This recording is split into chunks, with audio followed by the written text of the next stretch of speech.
Just a lady who makes meals, right? That's what Emily, who brought a cake while I was in the hospital, said. Daniel saw how I reacted to it and got furious. What are you doing? Apologize to Emily. I swear to God, I didn't do anything to deserve such anger. It's time to tell them the truth. Did you look inside the cake? I am Susan, a 72-year-old homemaker, working at a part-time job making meals. Ever since I was young, influenced by my mom, I loved cooking. After high school, I decided to attend culinary school. I got my chef's license when I graduated, and have been working at a catering company ever since. I've spent years making healthy and tasty meals in company cafeterias, hospitals, and nursing homes. Though I was a full-time employee for many years, now at my age, I work part-time.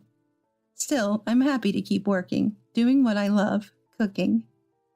At home, I do all the cooking and chores, but Daniel hardly ever thanks me. He seems to think men shouldn't cook. He can't even find food or drinks in the kitchen without calling me. Hey, Susan, make me some coffee.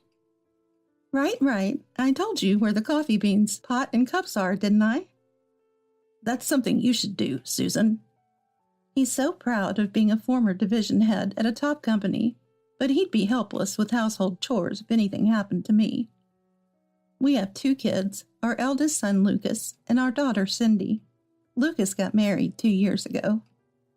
Lucas, over 30, was at the right age for marriage. I was thrilled when he introduced his fiancée at the perfect time.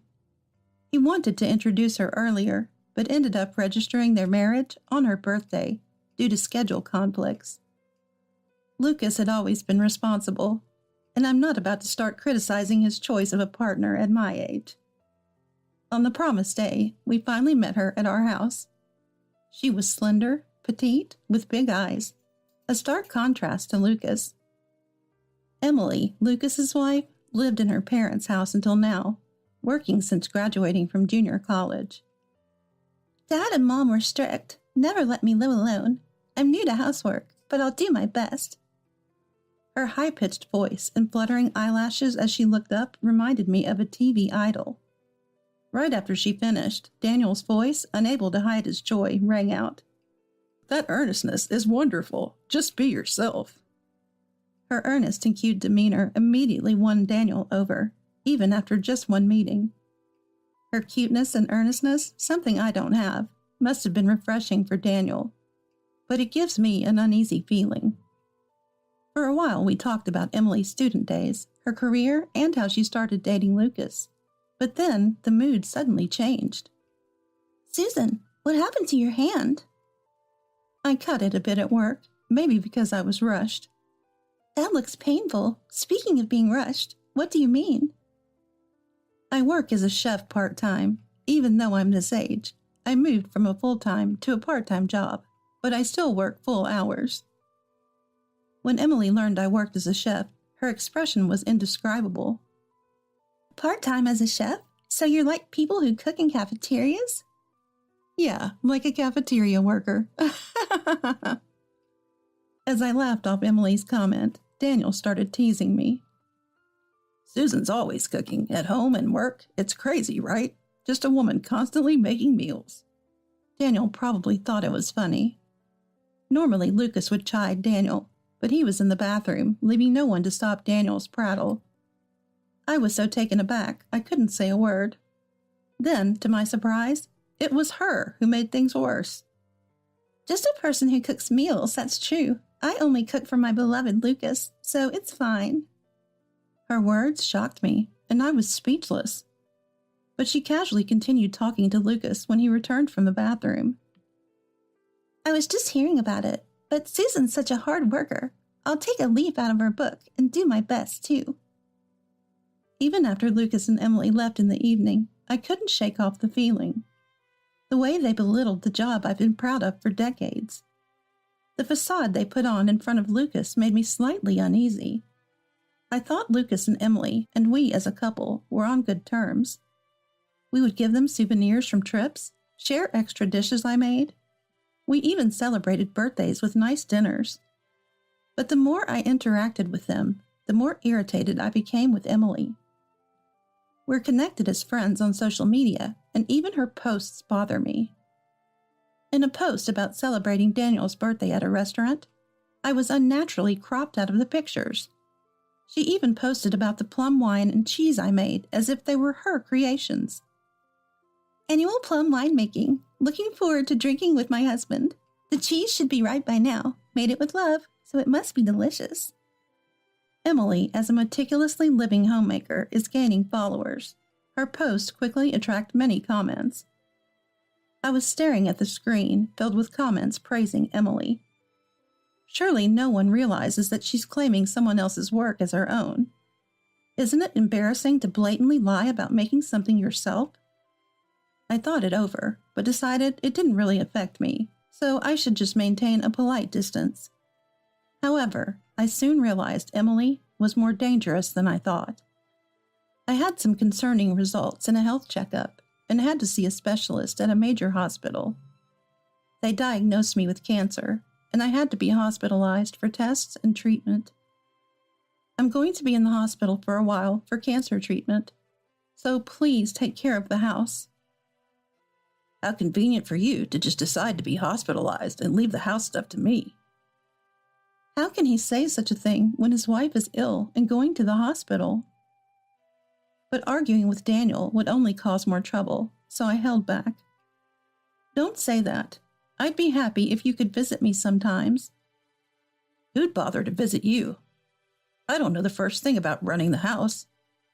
Right, maybe Lucas would know better than you. I talked to Lucas, and he promised to visit me between work, which relieved me.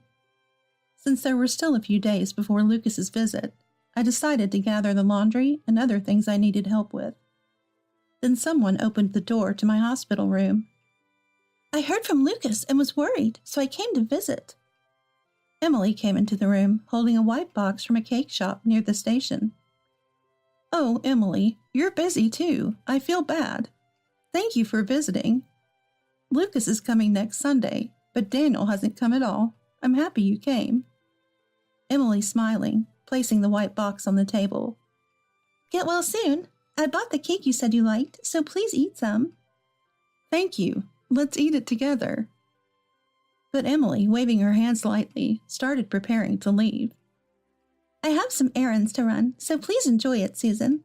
Oh, there are 2 cakes in the box. Emily left after a brief chat. Despite her past problematic comments, I was touched she visited and brought a gift. Just as Emily left, Daniel entered the room. Daniel, did you come to see me? I'm here on an errand. Emily was just here, right? While speaking, he plopped down on the chair beside me. Emily just visited. Lucas will come in 2 or 3 days, but she left these cakes as gifts beforehand. She said there were 2. Do you want to eat one? Typical Emily, always thoughtful. I'll have the cheesecake. I felt a sense of unease at his words and suddenly realized my suspicions were correct. I snatched the box back and crushed it into the trash bin at my feet. Hey, what are you doing? Emily bought that cake especially for you. You're really the worst, Susan. Are you trying to make trouble now? I immediately questioned Daniel. Did you look inside the cake? No, I haven't. What about it? He clearly didn't understand what I was getting at. Don't talk about Emily like she's the villain. If you think it's sabotage, then eat the one that isn't cheesecake right here in front of me. I'd rather not. I don't like whipped cream. Who mentioned cake with whipped cream? Daniel looked confused, seemingly unaware of his odd statement. I only said there were 2 cakes, yet without seeing them, you chose the cheesecake. Isn't that strange? Well, I just guessed it might be cheesecake. It seemed he still didn't grasp the important point, so I decided to enlighten him. Also, after I threw the cake in the bin, I only asked you to eat the non-cheesecake one. What did you say? I don't remember what I said. Ha ha. Daniel laughed, looking away. It was his habit with lying, clearly trying to cover something up. You said you didn't want to because you dislike whipped cream, as if you knew there was a cheesecake and a whipped cream cake. That's just nitpicking over trivial things. You're the one playing dirty. He turned red with anger, trying to dismiss the situation, but I pressed on.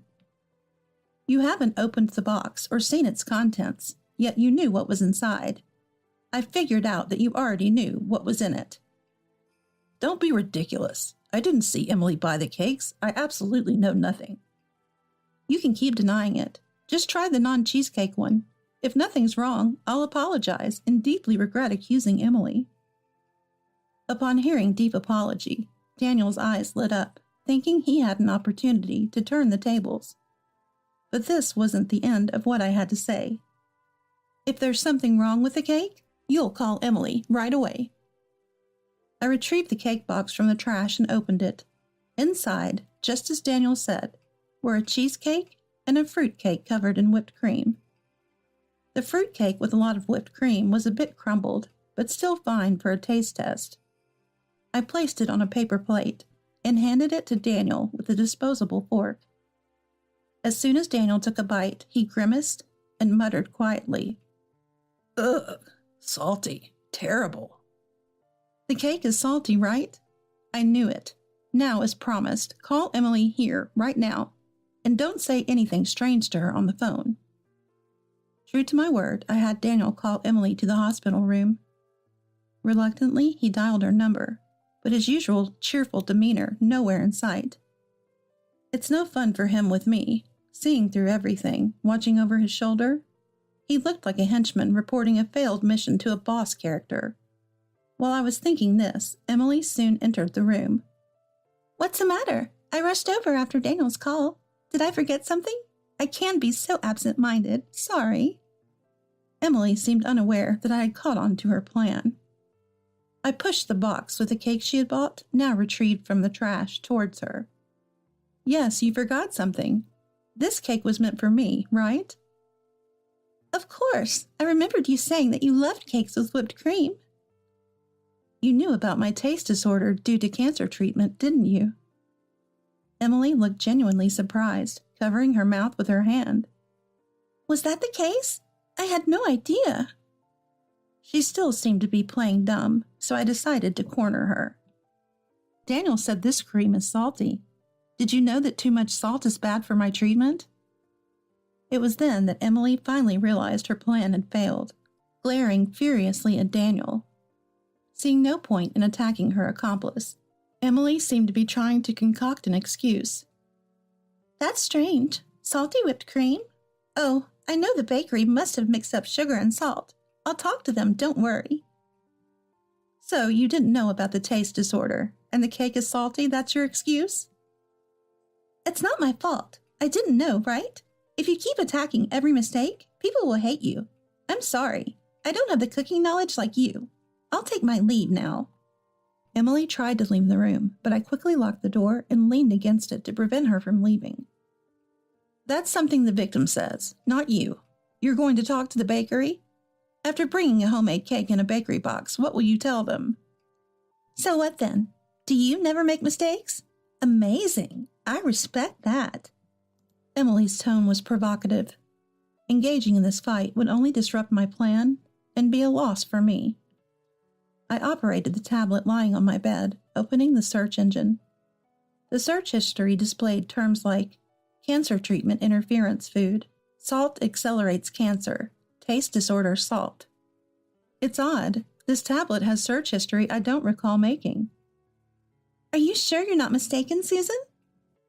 "I haven't used this tablet recently. The history seems to be from around the time you and the others visited during the New Year. I remember. You wanted to watch a live stream of a TV idol using this tablet." I didn't miss Emily's face twitching. "You mean to say I searched about cancer progression when I just borrowed it? Stop making false accusations." "It's not an accusation. It's a fact. Look, this icon? It's your favorite TV idol. Seems like you forgot to log out." Emily, seeing the icon, looked anxious, her hands trembling. "I knew you disliked me, but there are limits to what's acceptable, right? This is like poisoning. It's a crime."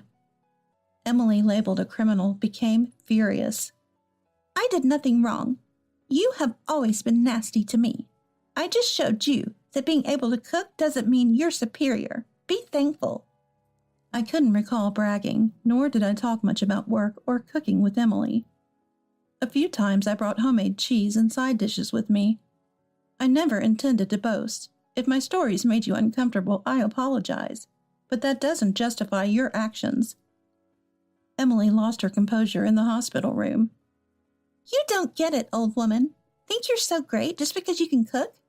Getting all proud over tasty dishes? Breathless, Emily was joined by Daniel, who suddenly interjected. He had been like a ghost in the corner until now. Exactly. Women should be charming, but you, always working, never showed any desire to protect the home. Just because you have cooking qualifications doesn't mean you can be arrogant. Daniel, you're still here. You're really siding with Emily. I knew you were here to ensure I ate the salt-laden cake. So what if I am? It's none of your business. I might soon be living with Emily and Lucas. You can manage on your own, so you should just quietly live somewhere else. So, in my absence, Daniel, Emily, and Lucas had arranged to live together. This was news to me, and Daniel's tone made it clear he wanted me out of the house fast. Daniel, have you lost your mind? Living together must be Emily's idea, right? Yes, unlike you. She's kind and approachable. She felt sorry for me being alone at home, because you don't take care of things properly. That's why I always insisted Daniel learn to do things around the house himself. Is this salted cake a scheme for my medical insurance or something? How did you know? I noticed you reading insurance policies and calling the insurance company. They called me and told me everything. That's how I found out.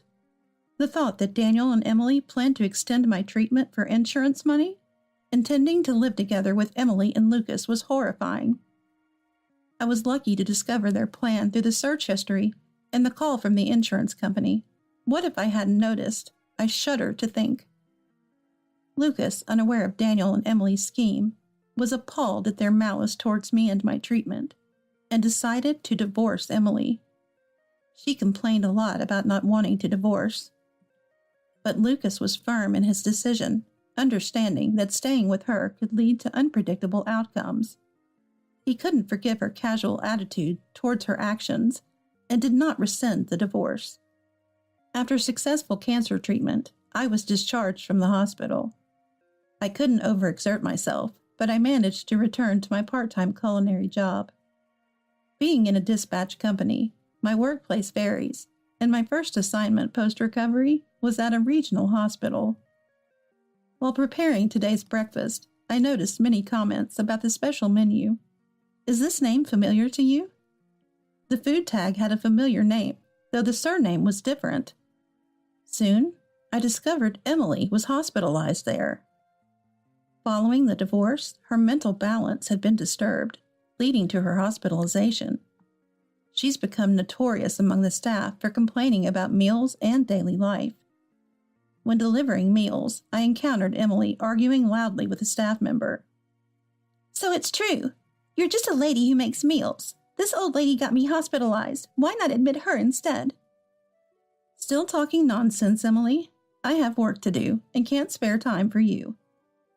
Among the staff, Emily was now widely disliked and treated as a troublesome patient. Oblivious to how her actions had made her so unpopular. She hasn't changed, always finding excuses and unable to face reality.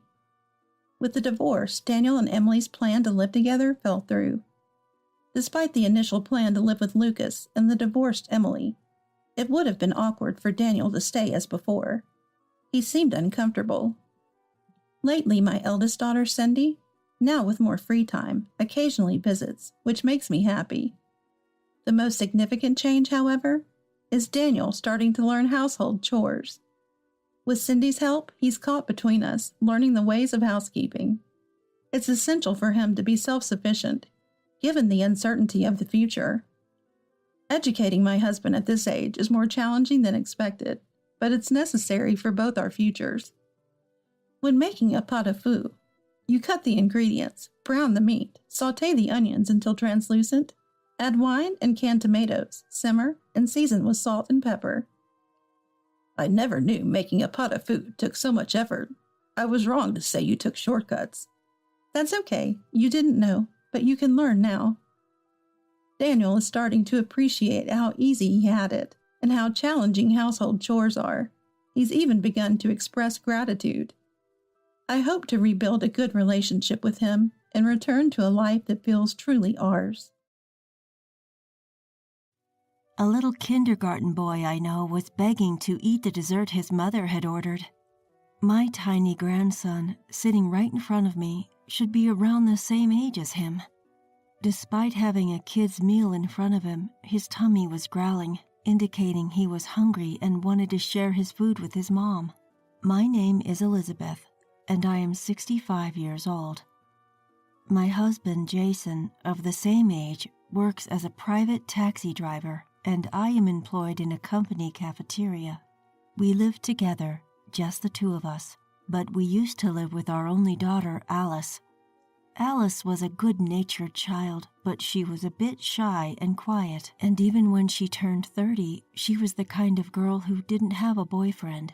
Around that time, when Jason was working as a limo driver, Alice had a chance to deliver an item Jason had forgotten, which led her to be noticed by the son of a company executive who was a regular customer. Their relationship quickly progressed from dating to engagement, then to marriage, and she found herself marrying into a wealthy family. Her husband, Richard, is a tall, high-income, highly educated man who is on the fast track in his career. But he's a down-to-earth, good guy who doesn't let it get to his head. Moreover, around the time we were nearing retirement, he generously helped us out. He gave Jason financial support to start his own taxi business, and he arranged for me to get a job in a company cafeteria he knew. We are really indebted to our son-in-law. A year later, after she got married, she gave birth to a lovely boy, Glenn. The baby we saw at the hospital was very lively and cute, and she looked very happy. We were all wrapped in happiness. That was the last time we saw my daughter and grandson. Afterwards, despite our attempts to reach out, it seems that Alice was too busy with motherhood to respond properly, and he said that they were struggling daily and hoped for our patience until things settled down. Then, just like that, a pandemic broke out, and years passed without us being able to see them. We felt lonely, but we tried not to worry, thinking that no news is good news. I wonder if we'll be able to meet for New Year's this year. Today is my day off. I was lining up last year's New Year cards on the table. I was checking the names and the number of people I was going to send them to. I let out a sigh. Whether it's because they know that my husband, a taxi driver, is busy during holidays like New Year's, my daughter and her family never come. You might think I could just go to them, but since we've been asked to wait, I can't just go see them on my own. The only time I get to see my daughter and grandson's faces is in the once-a-year New Year's cards they send. The cards have photos taken at a studio. It's a rare chance to see their faces, but it always irks me a bit to see them with formal, nervous expressions and clothing. I want to see what you all look like in your daily life. The photo in last year's New Year's card was just like the ones from every other year, even though the cards I received from colleagues and friends featured pictures of their children beaming. Oh well, what happens in other households is their business, and what happens in ours is ours. In about an hour, my husband, who was on the night shift, will finish work and come home. He requested a hot pot for dinner because it's cold due to the snow today, so I suppose I should start preparing lunch soon. As I tidied up the New Year's cards and rolled up my sleeves, that's when it happened. Ding dong. The intercom rang. I hadn't ordered anything, nor had I arranged to meet anyone. What could it be? With a question mark hanging over my head, I quietly opened the door. There, standing in the falling snow, were my daughter, who looked a bit worn out, and my grandson, who'd grown so much, side by side. It's been a while, Mom.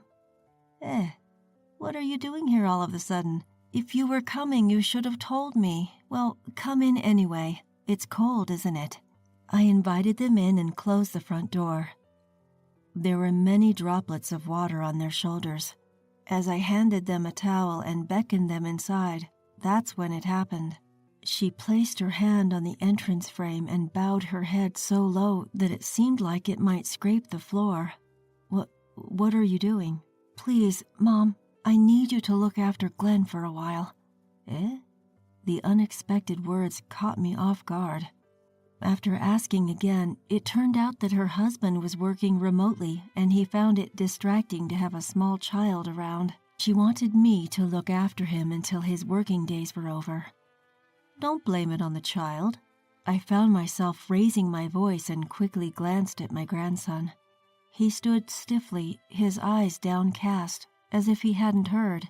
I prompted my daughter to raise her face and spoke in a lowered voice. Besides, we're not prepared for this at all. And what about preschool? He's taking a break from preschool for future exams. Just don't ask any questions. Take care of him. I have to go back to my husband, but I promise I'll come and pick him up. Please. Please. She gripped my shoulder so painfully.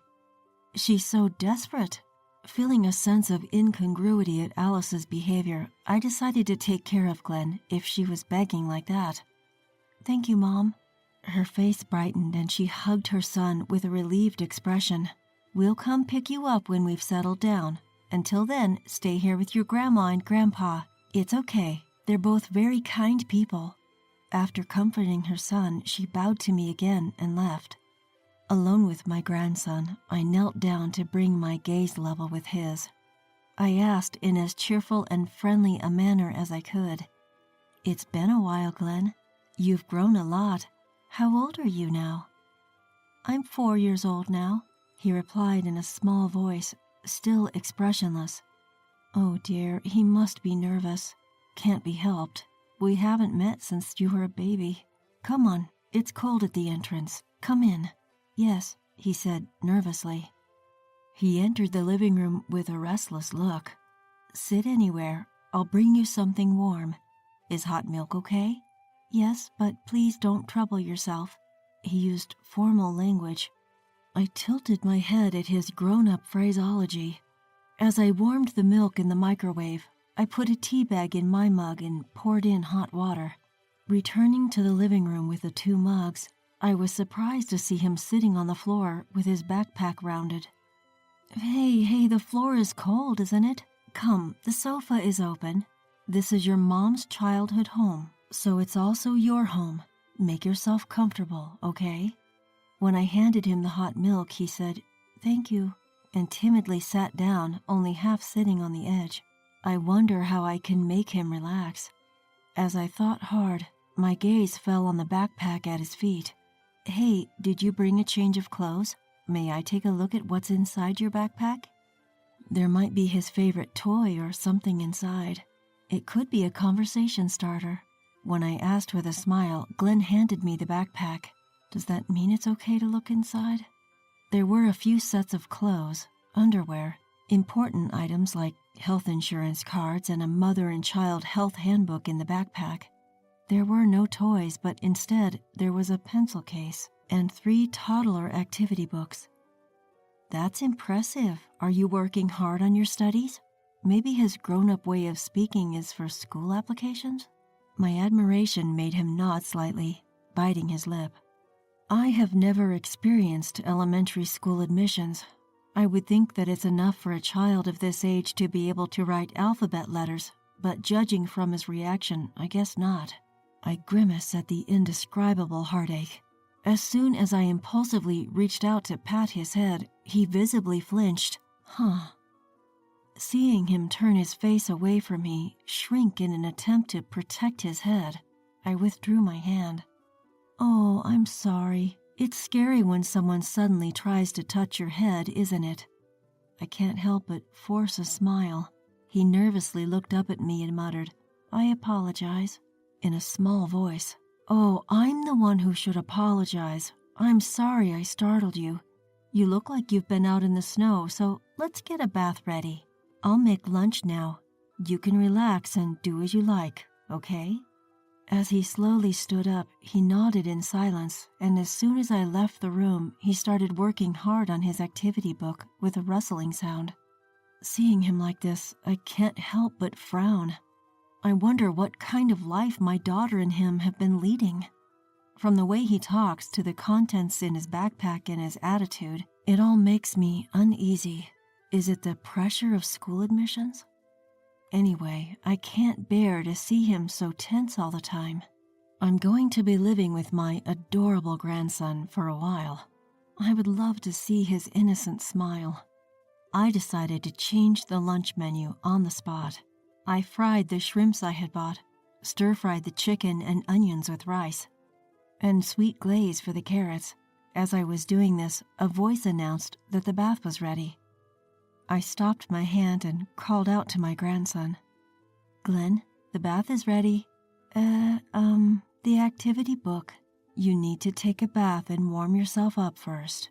With that said, a realization dawned on me.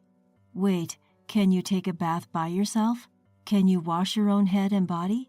If it's too difficult, you might need to wait for your grandpa so he can help you. He should be home in a little while. But Glenn shook his head.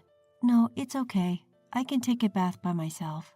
Oh, he stopped using formal speech. I felt my cheeks relax at this unexpected change. Holding back a smile, I kindly said to him, "That's good to hear. I still have work to do in the kitchen, so you'll have to go in by yourself, okay? Take your time and warm up." I took him to the dressing area and handed him a towel. I showed him where things were, told him to press the call button in case of anything, and then gently closed the door. I could hear the sound of the shower. It seems like he's all right. I returned to the living room, my worries put at ease, and continued with my kitchen work. Side dishes that I haven't made in a dozen years line up on the kitchen worktop. As I finished arranging the various dishes onto the largest plate we had, I heard my grandson's footsteps as he entered the living room. Just as I was about to tell him that dinner would be ready soon, I heard the front door open. Soon after, my husband's surprised voice asked, "Whose shoes are these?" Glenn's shoulders trembled. "Hey, there's small shoes in the entrance. Who is the boy?" Jason stared in wonder when he entered the living room. "Welcome home. This is our grandson, Glenn. He's 4 years old now. Hasn't he grown? Alice brought him today, and she asked us to look after him for a while." I gently pushed his back. He bowed his head. Good evening." "Glenn, you've grown up a lot. Remember me? I'm your grandpa." Looking at my husband, who said this with a broad smile, he subtly looked at me. I smiled back at him. "I'm sure you're cold too. Take a bath before it gets cold." "Have you finished taking a bath, Glenn?" "Look closer. He's already done with his bath."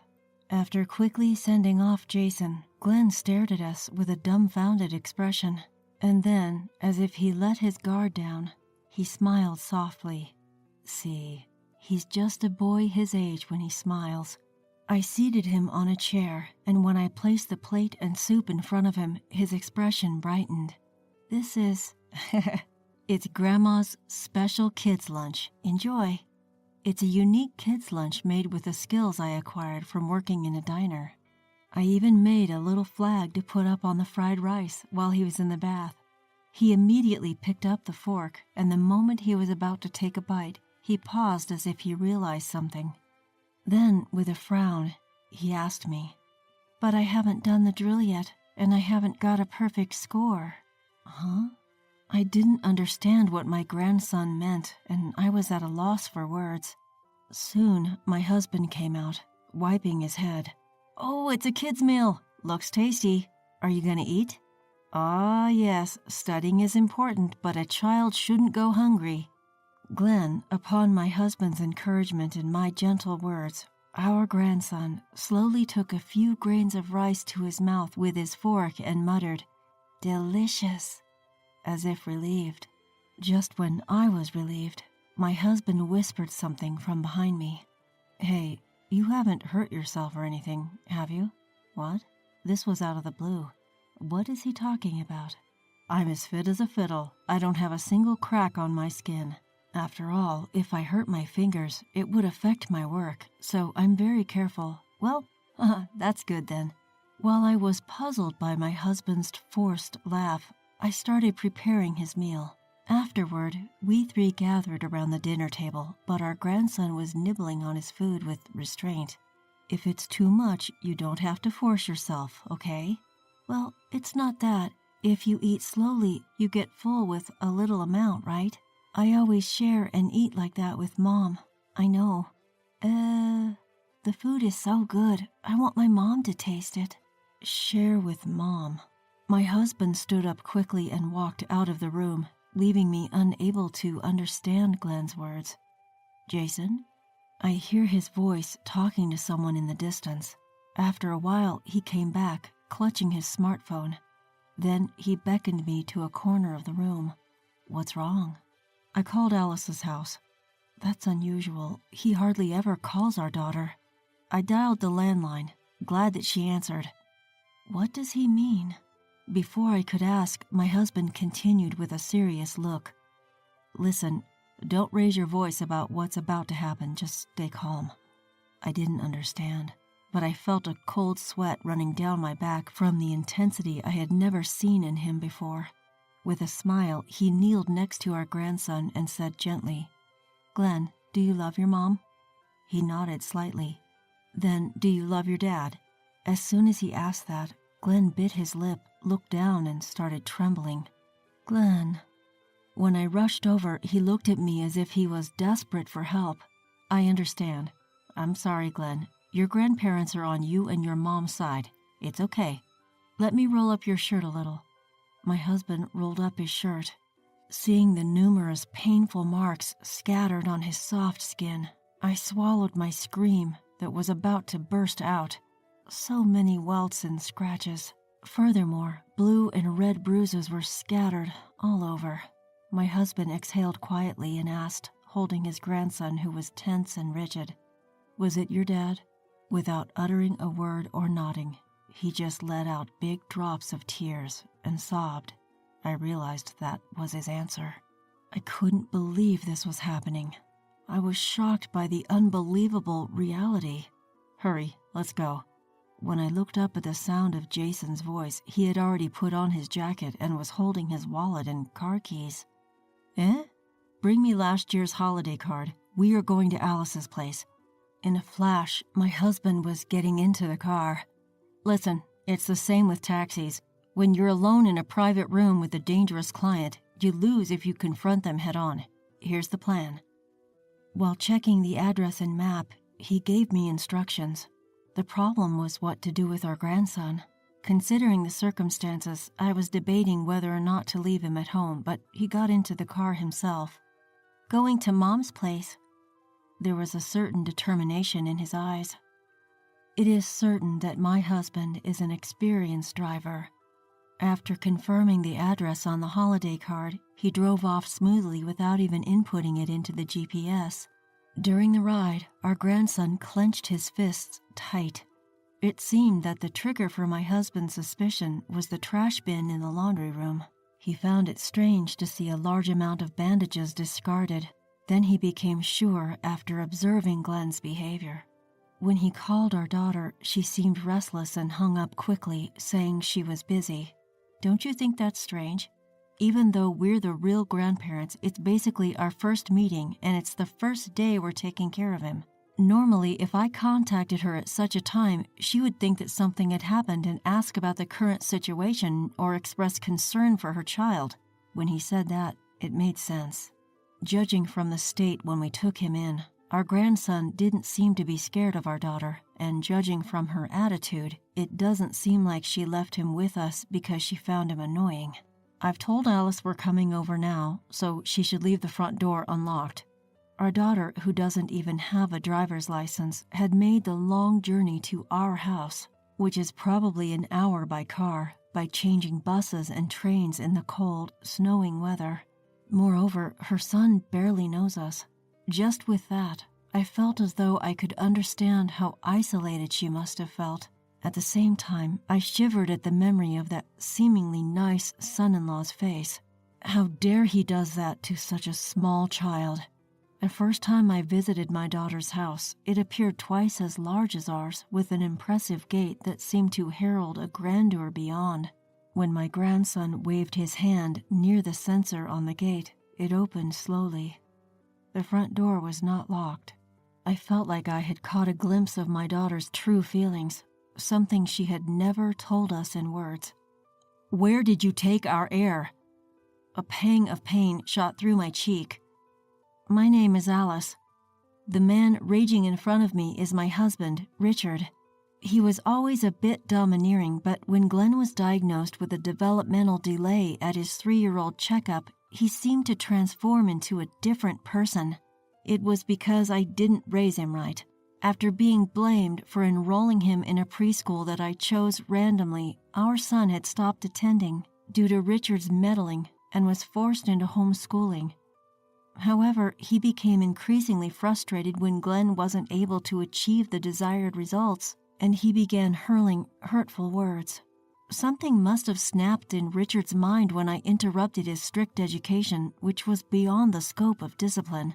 He declared he would re-educate Glenn and me, and took away my smartphone.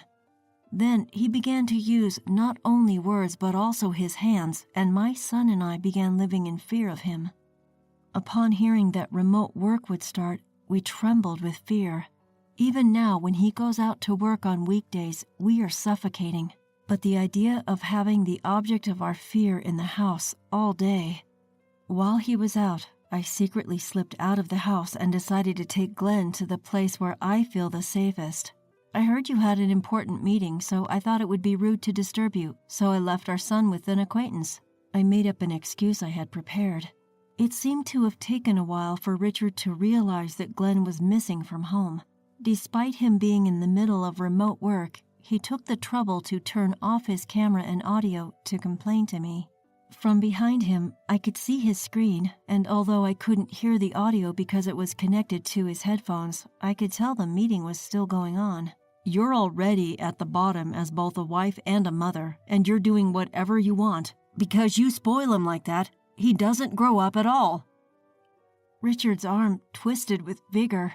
Preparing myself for the pain that was to come, I stiffened my body, and then a shadow crossed my vision. "My daughter is the best, and my grandson is growing up fine." It was my father. "Eh?" As my husband looked confused, he took his hand and moved it behind him using the techniques of Aikido. The computer was hidden behind my father's body. In the next moment, he had impressively taken away my husband's freedom with just one hand. "Ouch! Why is your father here?" "Before we get to that, would you care to explain the comment you made to our daughter and the horrible marks on our grandchild's body?" I was taken aback by the sudden turn of events. My father, who for many years has been dealing with all sorts of customers on his own, is a black belt in Aikido. For my husband, whose body has become sluggish due to his desk job, it was no match. Richard looked lost for a moment, but soon put on a good exterior with a calm expression. "This is our issue. Please do not interfere with our family matters. Besides, you can see the computer, right?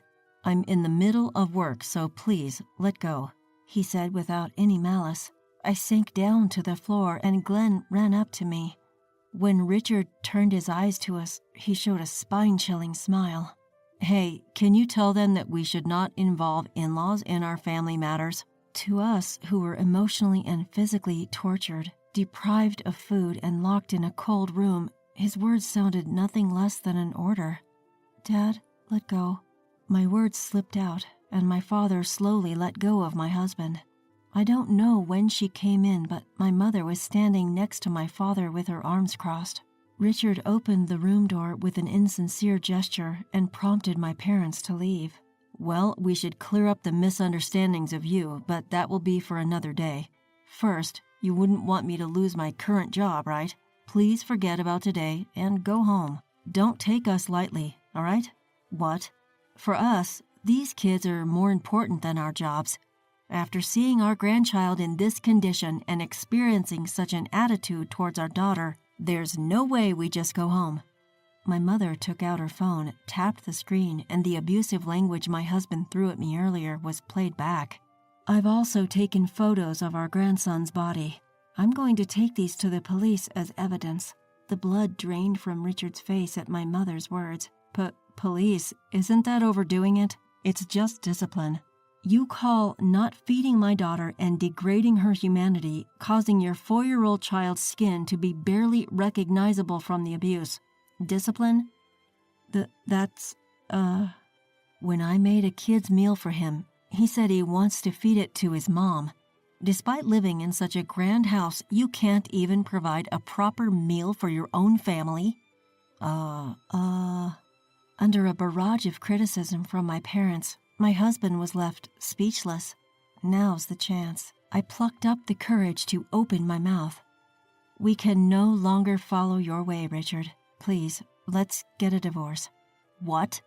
At Richard's reaction, my body jerked involuntarily like a reflex. In the past, I'd brought up the subject of divorce once before, but he had outright refused. The reason? He said it wouldn't look good. And even if we did divorce, he wouldn't give up custody of our son, saying that he was the heir. He even threatened to take away the jobs of my aging parents, so I gave up. But now, in this situation, I see a chance. Please, I want a divorce. If you free me and our child from you, I won't go to the police. Stop messing around. Who do you think you're talking to? At Richard's roar, our son squeezed his eyes shut. You're always so disrespectful. What do you think would happen to my reputation at work if I got divorced? I'm known as a family man there. We live in a good house, wear nice clothes. I even provide work for your retired parents. And our child is set on a path to success. I deserve gratitude, not complaints. When he had finally run out of breath from his outburst, my father then muttered expressionlessly, "Thank you for finally revealing your true colors." What?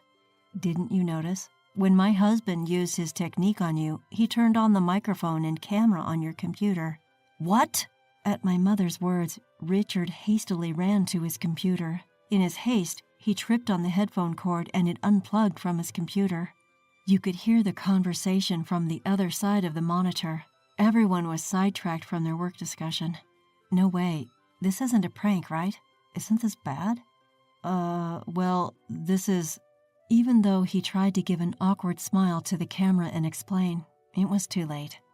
Everyone stopped paying attention to the screen, and one by one, people started to log off until the screen went completely dark. That's when Richard's smartphone started to vibrate. Seeing the screen, he hastily grabbed his phone. Hello? No, that was a little misunderstanding. No, so that was... Could it be his boss? Leaving my desperate husband trying to make excuses, I headed to the front door with my son and got into my dad's car. In the silence, I muttered to the two sitting in front, "Thank you. Welcome home, Alice." As soon as she heard those words, she sniffled. I've lived for 65 years, and for the first time, I witnessed a terrible scene.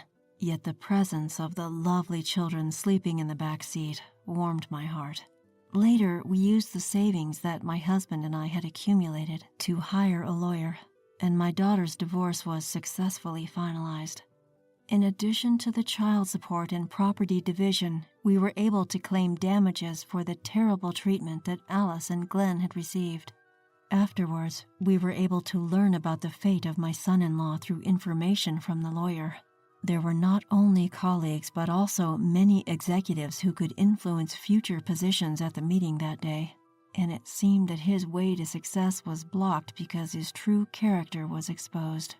His father, an executive, also heard about this incident and said that he would keep him in the company if he reflected on his actions, but it seemed that he had cut off familial ties. Furthermore, rumors are scary. He abused his wife and children and was taken to the police. He seems to have been arrested before, and other rumors started to circulate, and he was treated as a dangerous person. He seems to have no place in the company, but he cannot quit because he has to pay a large amount of money to my daughter and grandson, so he is said to be working in a difficult environment. In order to completely cut off contact with him, my husband handed the same amount that we had received for help to him, and I decided to quit my current job and start working at a local diner. By the way, my daughter also started working at the same place. She laughs that the meals are delicious and she has gained weight. She seems to have completely recovered. Recently, a healthy menu she came up with was a hit with female customers, and she is happy to receive a temporary bonus. As soon as the marks on my grandson's body healed, he transferred to a local public kindergarten. Because there are fewer children, it seems that they can carefully interact with each one, and I was surprised that the things he can do are increasing day by day. He doesn't seem to be very good at studying, but he likes crafting and makes works using waste materials whenever he has time. Thanks to that, our house is like a small museum. Even now, I still make kids' meals on my days off. Since he eats a full meal and even asks for seconds, it's a lot of work and volume, but I'm not bothered at all because the joy definitely outweighs it. Of course, I put up a flag every time I make it. A small flag handmade by my grandson. "This is you, Grandma." He drew a portrait of me on today's flag. My name is Jennifer. I'm married to Robert. Robert has a younger brother named James, who's 3 years apart from him. The woman that James brought home as his future wife turned out to be incredibly inappropriate. "Hey, I'm getting married." James looked genuinely happy when he said this and introduced us to his fiancée. "Hi, I'm Elizabeth. Nice to meet you." Elizabeth was a flashy dresser, decked out in designer brands. Her makeup and nails were bold, making her a little intimidating at first glance. But after talking to her, we found her to be outgoing and charming. We were genuinely happy for brother-in-law's marriage. Robert's parents have both passed away. His mom died when he was in 7th grade, and his dad died 2 years ago. So neither Robert nor brother-in-law have parents anymore. "I bet Mom and Dad are celebrating your news up in heaven," said Robert. "Look, I've been depending on you for so long, Robert. I don't expect that to change once we're married." Brother-in-law added, "Don't say that, or I'll be taking care of you forever." Robert replied, both of them laughing joyfully. They had always been close brothers who discussed anything and everything. "So, where are you guys planning to live after getting married?" I asked, still absorbing their sudden engagement news. "We're thinking of building our own place. The thing is, I travel a lot for work, so we're still undecided on where to build." My brother-in-law answered my question. Since he often had to travel for work, he had a tough time deciding where to live. "We don't have reliable parents to lean on. If we live near each other, we can help one another if something happens." I agreed. My parents live far away, and Elizabeth, his spouse, seemed to have no parents around either. "That sounds like a good plan." "Yeah, but properties around here are expensive. We're not rich like Robert, so it's a tough call." The idea to live nearby was a casual suggestion, but they took it seriously and moved into a house relatively close to ours. After they settled in, we frequently had barbecues and drank together. It was a good time. Months later, they were blessed with a baby on the way. But tragedy struck the elated brother-in-law. On his usual trip back from work, he fell asleep at the wheel and passed away. Robert was consumed by grief over the sudden loss of his beloved brother. Elizabeth, on the other hand, didn't seem that devastated. Normally you'd be distraught, especially with a baby coming. But not her. She did cry, but it looked fake, making me wonder. Feeling uneasy, I reached out to her. "If you need anything after the baby comes, you can always rely on us. We'll support you in any way we can." "Thank you." That was the last we saw of Elizabeth. Months later, we received a birth announcement from her and went to visit. But she said she was too busy to invite us in, so we left the gift at the door and went back home. It's crazy that we couldn't even see the baby when we came to visit. "Absolutely. Our distrust towards Elizabeth only grew. After that, it felt like she was avoiding us. Any time we reached out, she claimed she was too busy to meet. Then, before we knew it, a year had passed since brother-in-law's death. Out of the blue, Elizabeth showed up at our house. "It's been a while, Jennifer." "Long time no see. How have you been? What brings you here all of a sudden?" "I came because I need some advice." "Is Emily not with you?" "Emily's at preschool.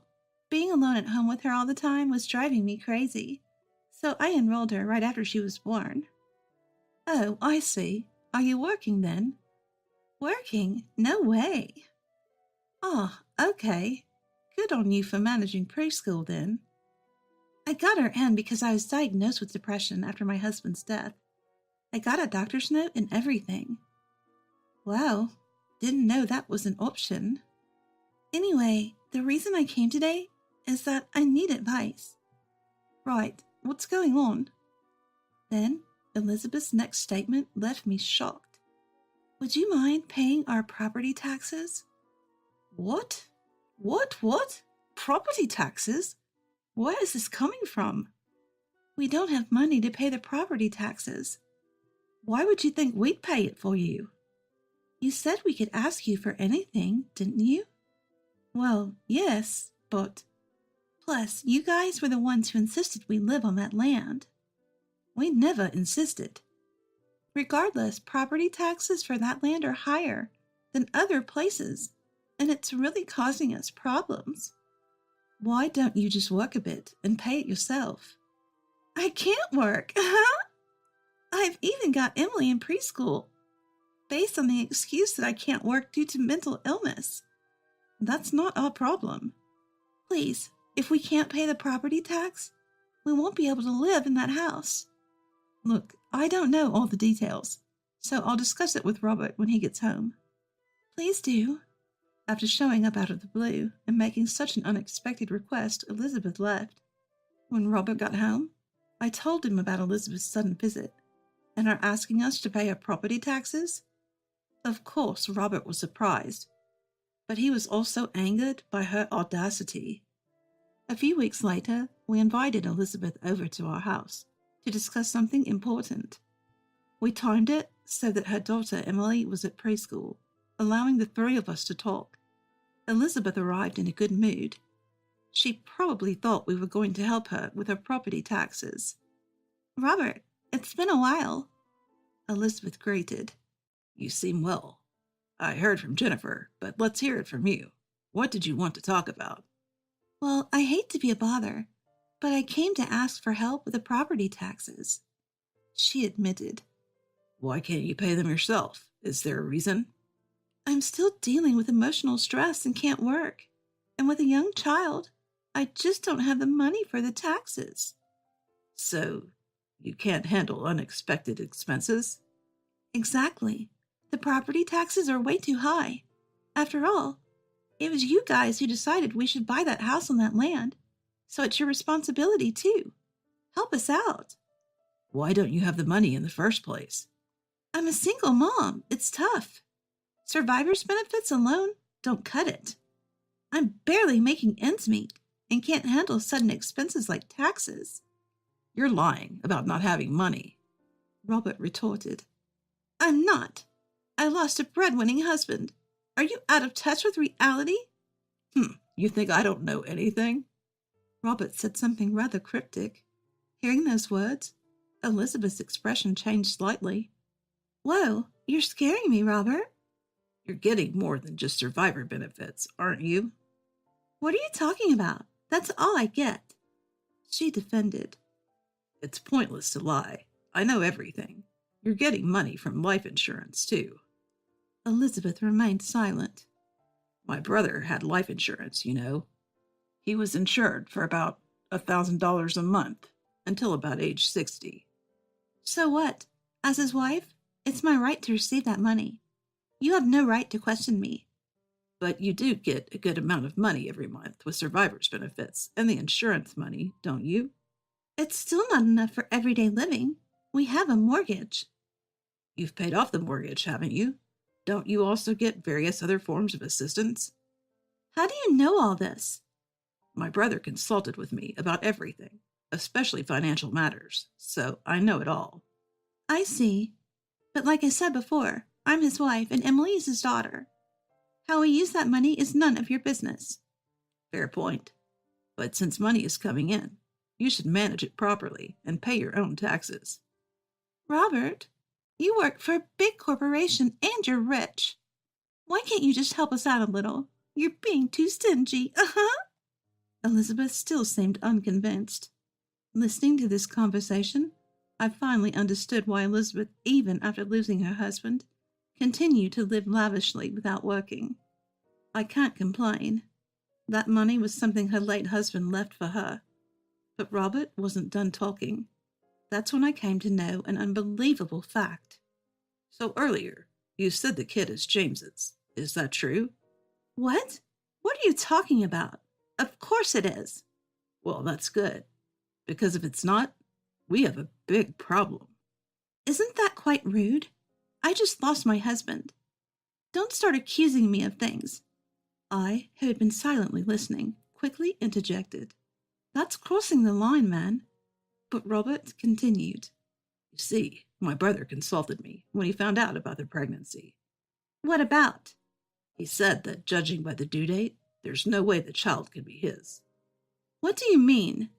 He was always on an extended business trip and hadn't been home during that time. He was worried that the child might not be his. That's absurd. I thought so too, initially. James said there was no evidence of an affair.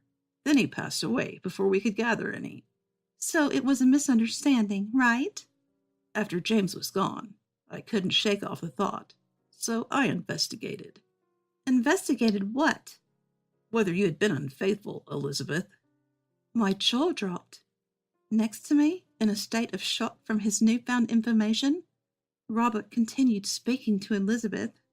I was planning to take my time gathering evidence, but since you came to our home, I hurried my investigation. And what did you find? You're living with another man now, aren't you? So what if I am? He's someone I started seeing after my husband passed. I see. I was wondering if the man you're living with is the child's father, but it turns out he's not. Emily's father is your brother. Do you have any proof?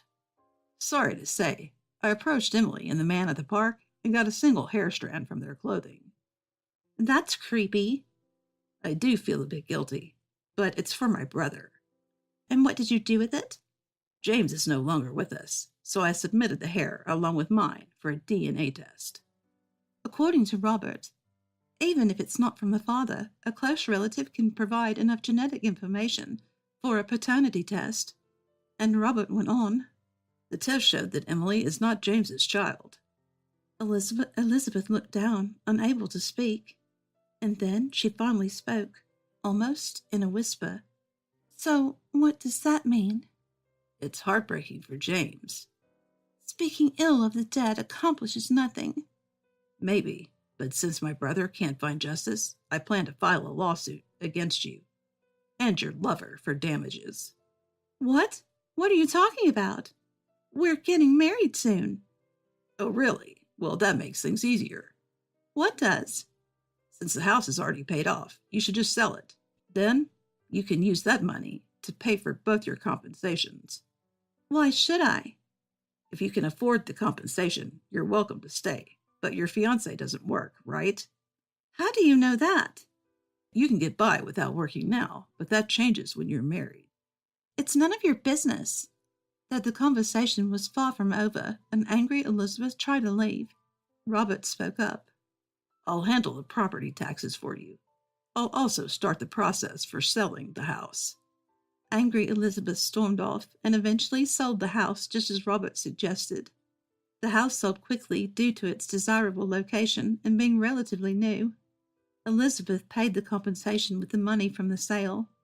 Apparently, Elizabeth and her man got married. But because of that, she would no longer receive the survivor's benefits she had been getting due to her husband's passing. Ignorant Elizabeth had no clue about this. She bought a cheap, used house with the money from the sale. No longer a single mom, Her financial aid dried up, as did the survivor's benefits. Both Elizabeth and her new husband had to start working. Elizabeth had been a spender on fashion and beauty, but her marriage marked the start of a tougher life. Her husband couldn't keep a job, and their marriage soon fell apart. Elizabeth was back to being a single mom, but now, with no financial aid coming in, she has to work desperately to make ends meet. For us, the storm has passed, and our peaceful days have returned.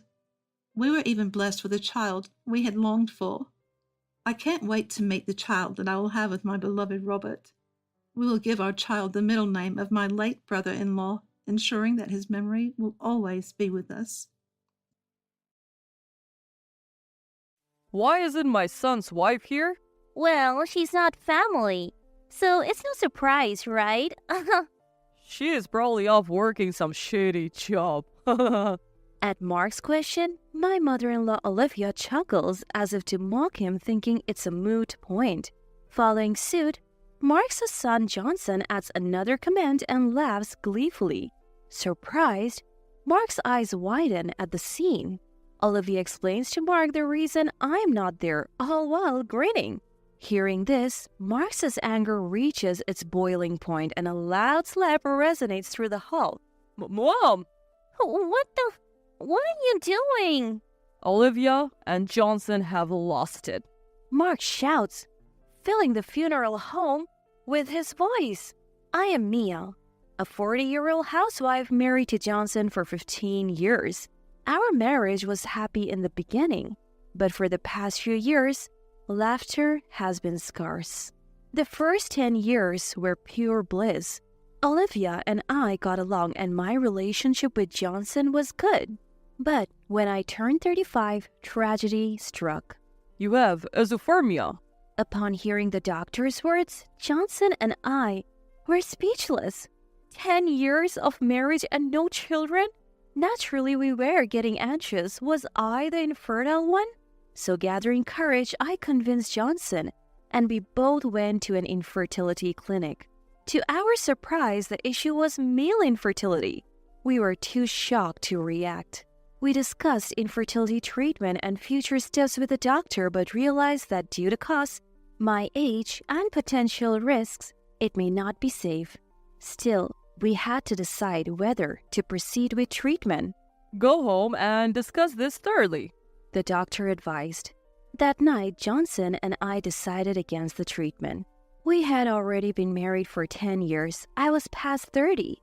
Considering the risk of pregnancy and childbirth, we chose not to proceed.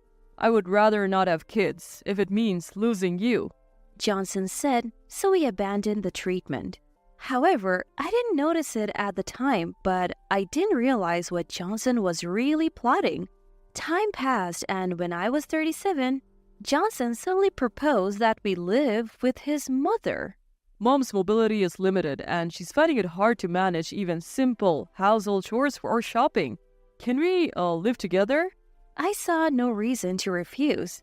Our relationship with Olivia had been fine up until then. If it made Olivia's life easier, I wasn't complaining. But that's when the nightmare began. Mia, the seasoning in this dish is too strong. Is this how you always cook? It was the first day I took over dinner since we moved in. Upon tasting the soup, Olivia made a remark that left me frozen. Overall, it's too salty and soy sauce heavy. Then on the other hand, the chicken sauté is incredibly sweet. Could Johnson's infertility be because of eating like this? I couldn't comprehend the barrage of words coming out of Olivia's mouth. What is she talking about? Why is she saying these things to me? Olivia suddenly changed and I couldn't hide my surprise. But that was just the beginning. The food is inedible. With that, Olivia started dumping the food I had made into the sink. She picked up everyone's plates and began tossing them in the trash one by one. I was so taken aback by her terrible behavior that I raised my voice. Mother-in-law, what are you doing? Don't call me mother-in-law. I am not Mia's mom. Call me by my name, will you? A cold and stern gaze met my eyes. Her tone was icy, making me feel like I was less than human. Still can't believe my son is infertile. Are you sure it's not actually your fault? What? We showed you the medical reports. So what? You're saying it's my son's fault? You know how well I've taken care of Johnson and how nutritious his meals have been. That seemed to be the last straw for Olivia. She hurled a plate at me. The plate shattered on the floor, scattering pieces everywhere. I don't believe it. If Johnson can't have kids, it's because you have ruined his health. Could this really be happening? The words coming out of Olivia's mouth were unbelievable. Did I ruin Johnson? Was it my fault Johnson was unhealthy? Tears welled up in my eyes as I considered this. If you're going to cry and regret it, then take responsibility and look after our family. You ruined Johnson's life, so the least you can do is make up for it. Olivia sneered as she said this, then started cooking without cleaning up the mess. All the while, she kept complaining about her sore feet treating me like a servant. I couldn't bear this life any longer. That night, I decided to talk to Johnson. Mom said that? Stop kidding. She would never say something like that. Johnson dismissed me as he hung up his suit. Instead of listening to me, he acted like I was lying, but I pressed on. It's true. Olivia really did that to me. But Johnson sighed deeply before I could continue. Look, you agreed to live together. Just get along. Mom's been tough because she wants grandkids. Try to be more understanding. I'm busy with work and can't take care of this. With that, Johnson left the conversation and disappeared into the living room. There, Olivia and Johnson were talking behind my back. Not wanting to hear it, I retreated to the bedroom and cried into the night. And so, my hellish life began. Day after day, I felt like my dignity was being stripped away, even to the point of physical abuse. I had thought about divorce more times than I could count. But both my parents had passed away early, and I have no siblings. I had no one to turn to and no income as a stay-at-home wife. Considering everyday expenses, I couldn't muster the courage to get a divorce. Dark thoughts crossed my mind frequently. Olivia's time is also limited. Just endure it. I thought, this too shall pass. So I gritted my teeth and went on with my life. Then something happened. Johnson's grandmother, who had been hospitalized, passed away yesterday. As we prepared for the funeral, Olivia gave me a stern warning. Mia, please prepare coffee and do chores in the back. Don't show your face at the funeral. Why can't I? Just as I said, I'll handle our relatives. You're an outsider. We don't need you here. Are you kidding me? Do you think you're part of this family? Apart from being a housekeeper, you mean nothing. Don't assume you're welcome here, got it? I couldn't find the words to respond to Olivia's icy remarks. Who knows what she would say next? I had grown afraid of her. If I stood up to her, I was sure I would face even worse treatment at home. Somebody help me! I can't stand this life anymore. I want to run away, escape from all of this. Crying inside, I did as I was told, unaware of what would unfold at the funeral hall. Hey, where's Mia? Where did she go? In the hall, father-in-law Mark was managing the funeral. Mark usually volunteers and is rarely home. Today, he made it back for his mother's funeral. I had barely talked to Mark because he leaves for work as soon as he returns home, but whenever he saw me, he always smiled and expressed his gratitude. I'm glad you're the wife of such a foolish son. Please take care of the family while I'm away. He probably had no idea of the life I was leading. That's why Mark's smile was my only comfort. His kindness was a reminder that not everyone was against me. Where's Mia? Maybe she's around somewhere. Olivia responded dismissively. Why isn't my son's wife here? She's not family, so obviously she's not here. That useless woman is probably doing chores in the back. Upon hearing Mark's words, Olivia scoffed as if to mock him. Johnson gleefully chimes in as if riding the wave of the moment. Mark's eyes widen, clearly puzzled by what he's seeing. Olivia and Johnson, what are you even saying? Well, Isn't Mia just a housekeeper who's helping out with mom's care? exactly. We can't just invite someone like that to a family-only funeral. Stop making us state the obvious. Marx's response is a loud slap that reverberates in the air. Mom! What the hell are you doing? Olivia and Johnson have lost it. Mark shouts, his voice echoing through the funeral hall. You think you would be where you are without whose help? I heard Marx's voice even while I was doing some chores in the back, making me jolt as I was washing a teacup. Did I just hear Mark? I contemplate going to the hall, but the words Mia said earlier make me hesitate. I don't want to get yelled at. Suddenly, the door bursts open. Startled, I let out a small shriek. An anxious staff member walks in. You're part of the family, right? Could you please help us settle a problem? What's going on? I don't know, just come to the hall. Apparently, there is no time to explain, so I am hastily escorted to the hall. As soon as we arrive, I see a few male relatives holding Mark back. Mark, what happened? Mia, why didn't you speak up? I rush over to Mark, who shakes off the men and grasps my shoulder. His grip is so strong that my body instinctively flinches. My body flinched, and before I knew it, I started trembling from fear. Mark, noticing my tremble, loosens his grip and looks at me with concern.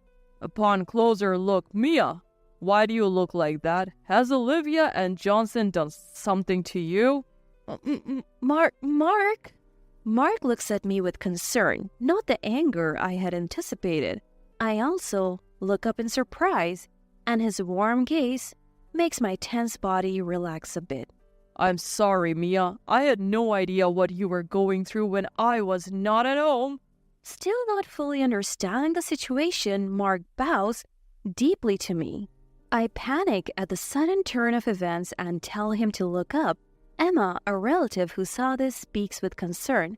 Mia, has Olivia and Johnson been bullying you all this time? How did you know? They just admitted it. They said they have been making you do chores. When I looked at Olivia, she was crouching on the ground holding her cheek. Johnson stood next to her looking concerned. So what happened? I was asking Olivia and Johnson why I didn't see you at the funeral. Then they started mocking you, calling you just a housekeeper. And then Mark got so mad that he slapped Olivia. I was surprised by Emma's awkward smile and turned my gaze towards Olivia's cheek. Her cheek was slightly red from the slap, and she was covering it with one hand to hide the redness and pain. However, Mark was still glaring at Olivia and Johnson as if he wasn't done yet. What's the big deal? It's true. She came here to take care of me, and she can't even handle the household chores. She's nothing but a nuisance. How can I call someone like that family? What do you mean, not family? What nuisance are you talking about? What has Mia ever done? Well, that's... She can't even cook properly, and she moved in to take care of Mom but causes her nothing but trouble. Johnson cut in, unable to watch anymore. However, that just made Mark even angrier. Johnson, has Olivia's cooking ever been good? How bad do you think it is? Marx's unexpected words froze the atmosphere. He continued, The food is terrible, the ironing is poor, and the cleaning is sloppy.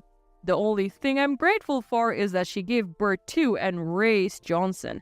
There is nothing else. Marx's explosive words wouldn't stop, as if he was venting decades of frustration. Mia's cooking was always so delicious. Johnson, you've been raised by Olivia, so of course, you have no taste.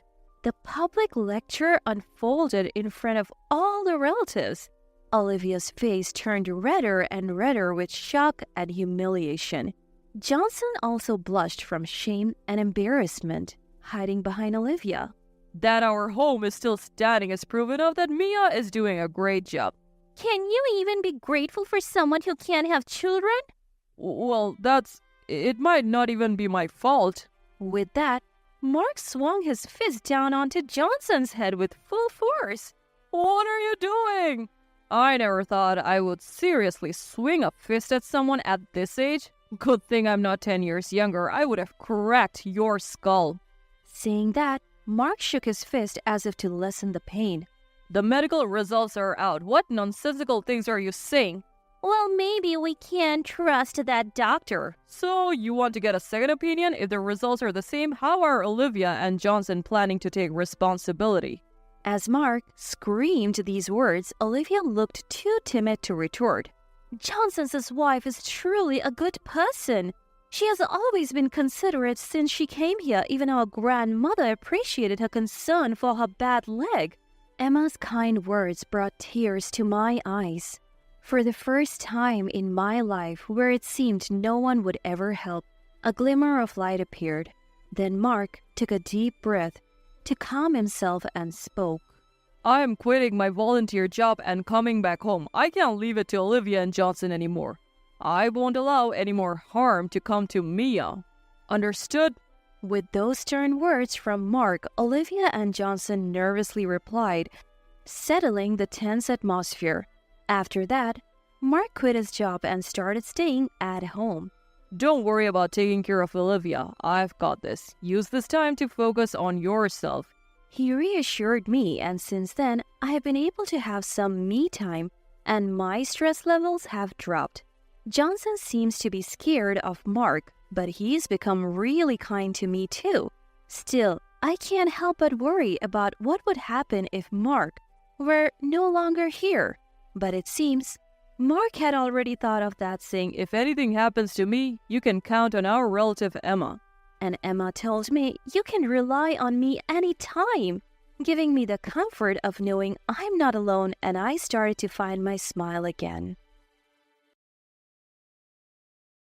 I'm Maya, 35 years old.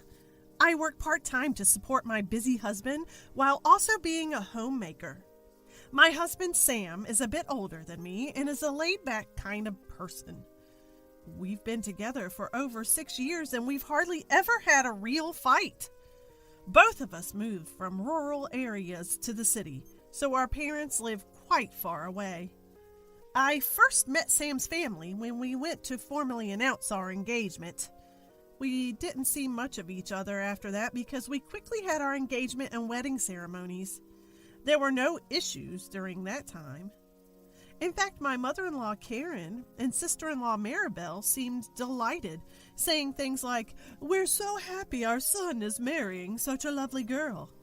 My parents were also relieved by how well things were going. I remember that my parents were also relieved to see that.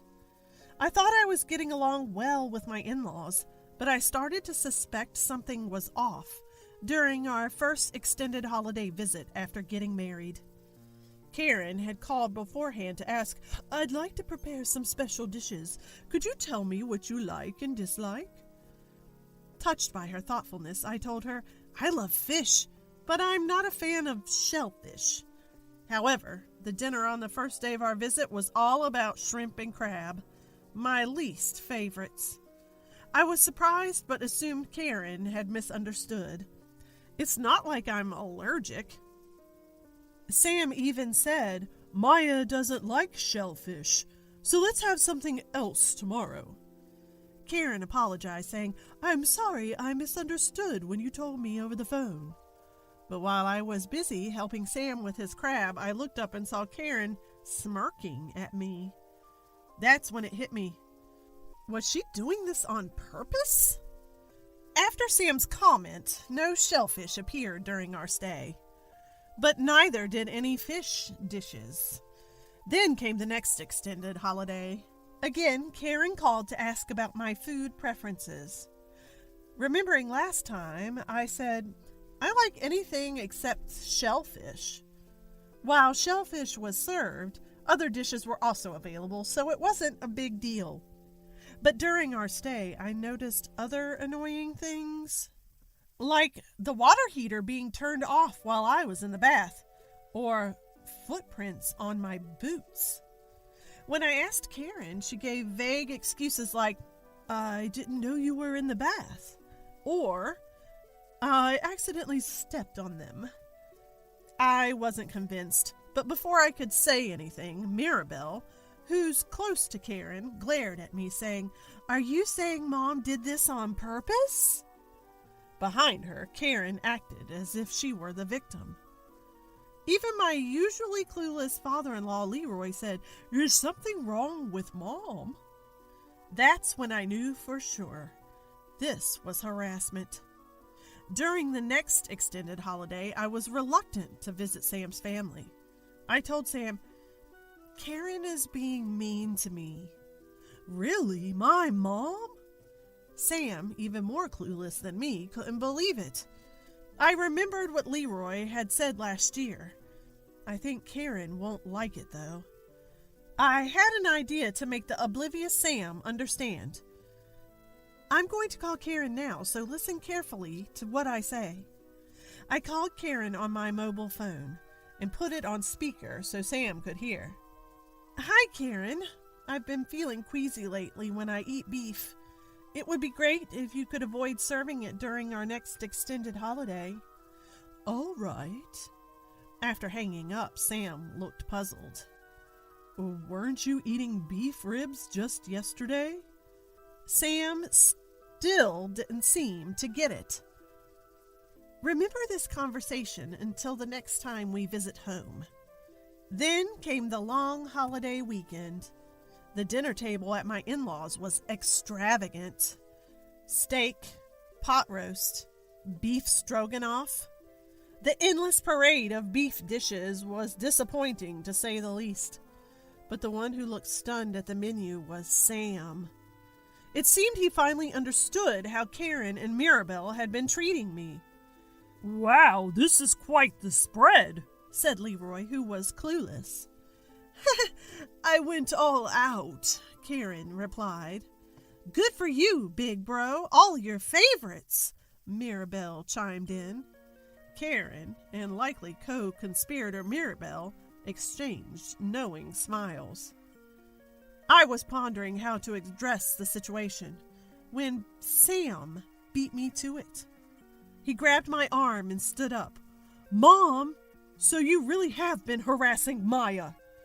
Karen and Mirabelle panicked at Sam's unexpected change of tone. "What are you talking about? That's not true." "Yeah, big bro.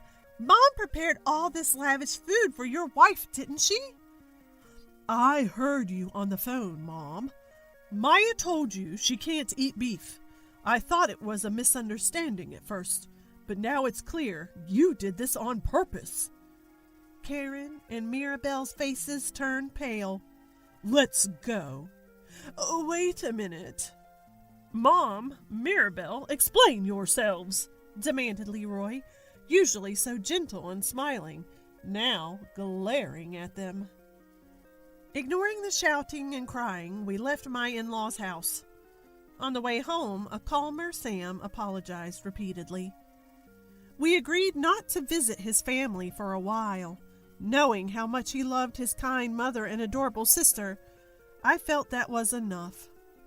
Leroy also sent a letter saying we didn't have to see them until they genuinely reflected on their actions.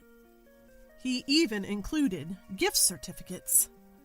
So peaceful days without visiting my in-laws passed by. Then we got news that kind Leroy had collapsed. Sam was torn about visiting them, but I encouraged him to go, and we both headed to the hospital. We met Karen and the others for the first time in a year and went into Leroy's room. He seemed stable, but his recovery depended on rehab. Seeing his weakened father, Sam looked defeated. Thinking about how Sam had stayed away from his family to protect me, my heart ached. After seeing Leroy, we felt a bit relieved. "There's a great eel restaurant nearby. You like fish, don't you, Maya?" Karen asked as we left the room, trying to gauge our mood. I was surprised she remembered my preferences. "We haven't had much appetite since Dad collapsed. We want to build up our strength for tomorrow," Mirabelle added. We agreed to go out to eat, thinking it would be fine since there would be no other people around. The eel was delicious. Under different circumstances, we would have enjoyed it wholeheartedly. Karen kept asking, "Is it good? Want to order the grilled one too?" Mirabelle was also in high spirits. "I'm so happy to have a meal with you guys." The atmosphere was so much more pleasant than before. It was unsettling. As we left the restaurant and headed for the station, we ran into one of Sam's classmates. It seemed there was a local get-together that night. Sam was going to decline, but I could tell he was tempted when he heard it was with old friends from his hometown. Why not join them? You can stay at our place tonight, if Maya is okay with it. Karen and Mirabelle looked at me. I was not heartless enough to say no. After all, Sam has been down lately and hasn't seen friends because we've been away from his hometown. Go ahead and have some fun. You need a break, I told him. Sam seemed surprised I was encouraging him, but he decided to go after his classmates insisted. Karen and Mirabelle have been behaving, so they must be remorseful. One day should be manageable. I was too optimistic, letting my guard down over a half-day event. I'd soon learn the hard way that people don't change so easily. Sam left with his classmates for the restaurant, and we headed back to my in-laws' house. "Maya, let's have dinner." Karen calls me into the living room.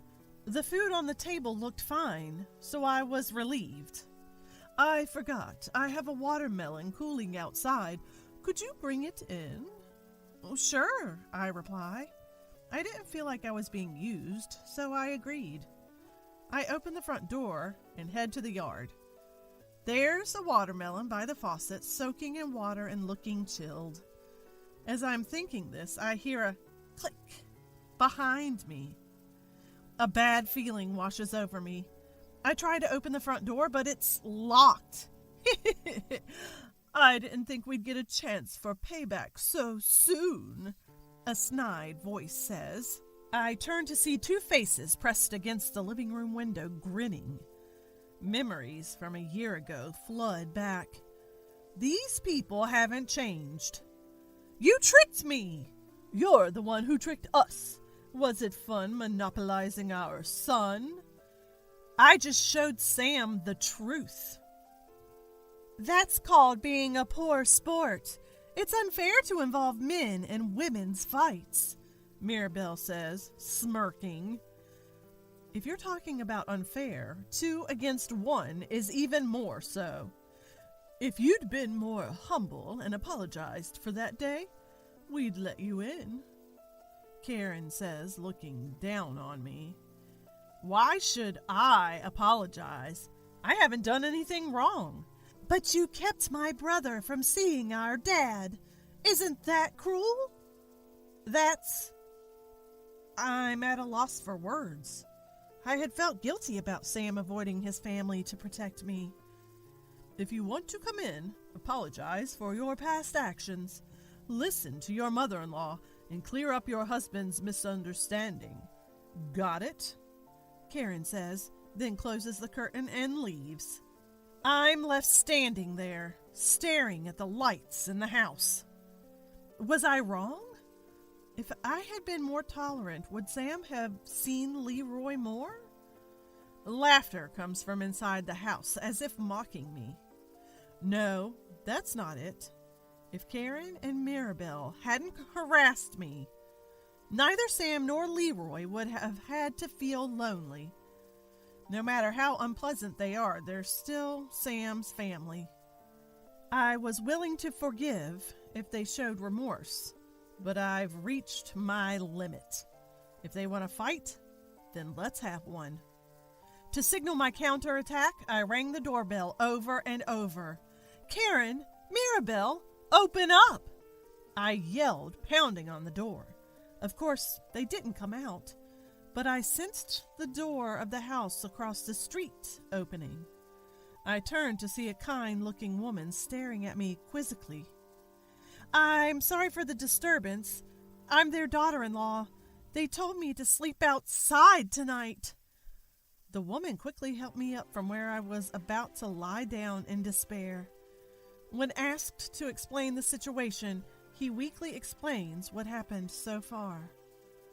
Turns out she's the mother of Sam's childhood friend and is close to Karen. She was initially shocked by Karen and Mirabelle's harassment, but believed me when she saw my sweaty, exhausted state.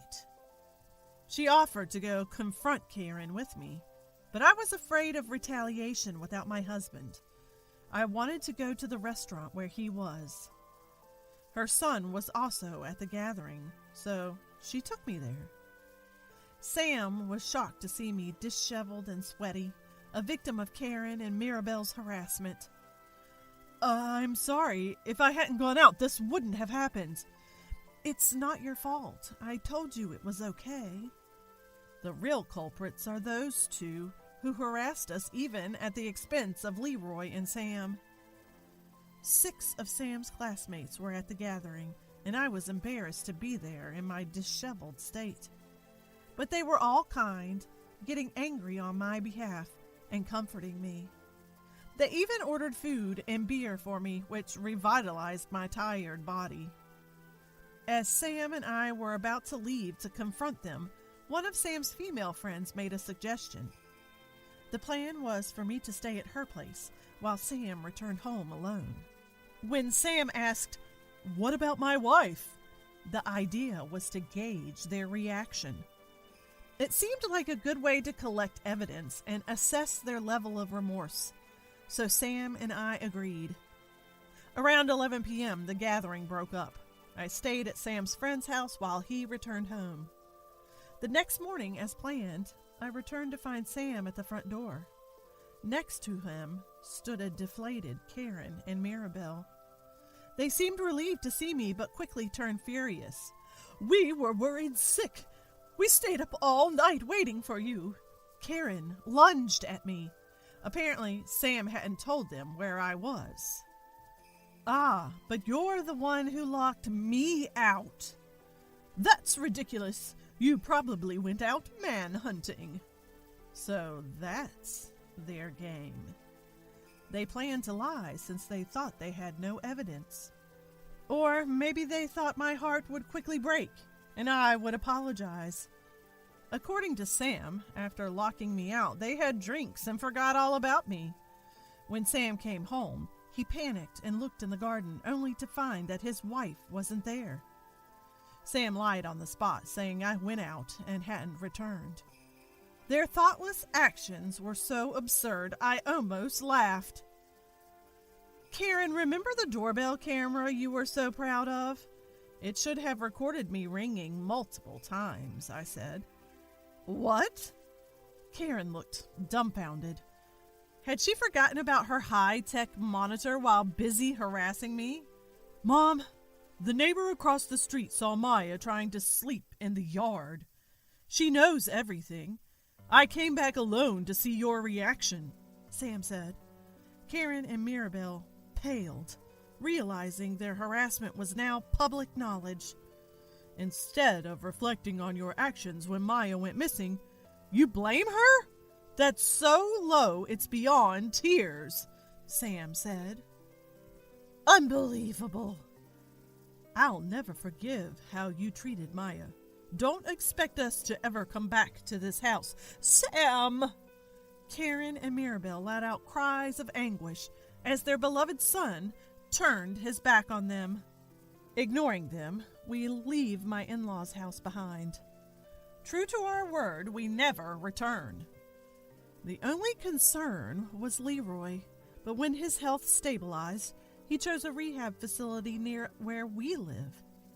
Leroy was also disappointed in their actions and didn't want to see them for a while. Sam seems happy to be able to help with Leroy's rehab.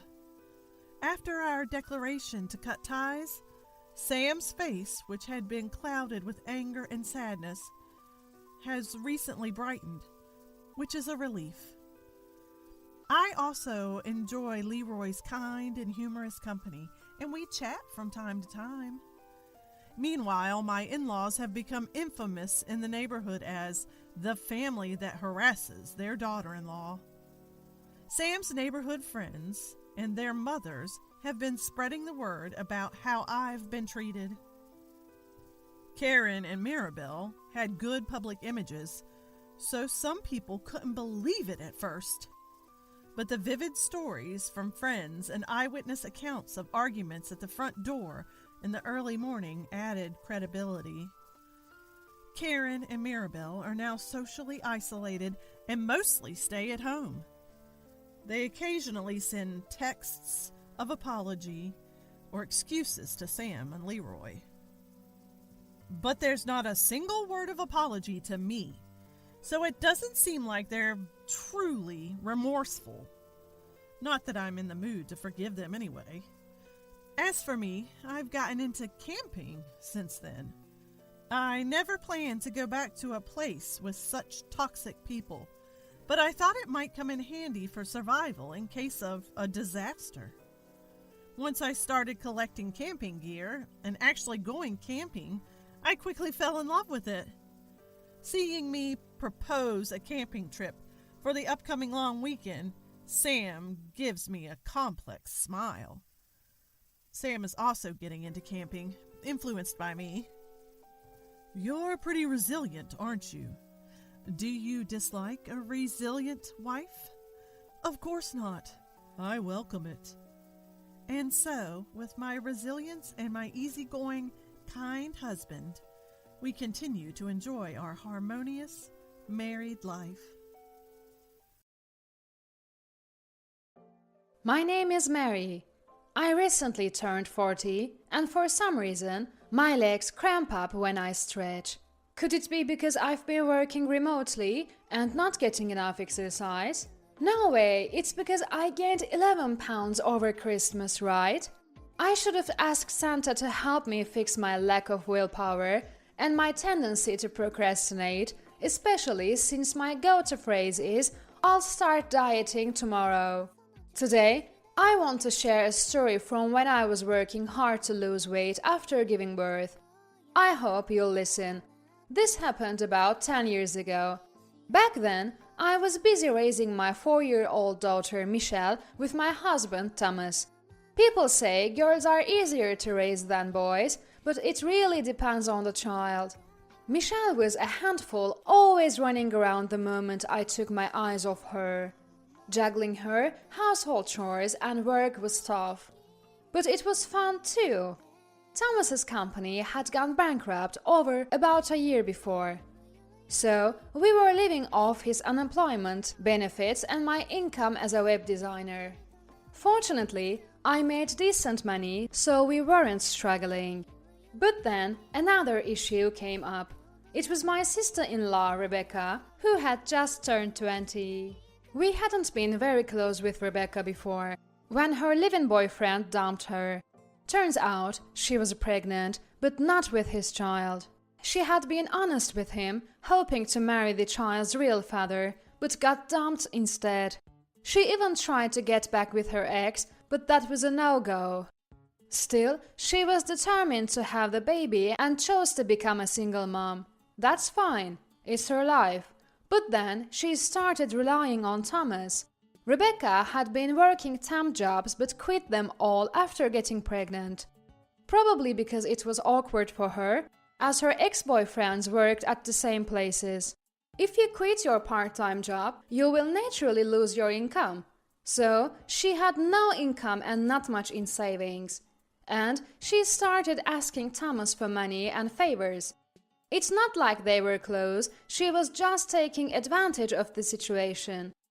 Thomas, being the serious guy he is, was seen as boring by Rebecca and somewhat disliked.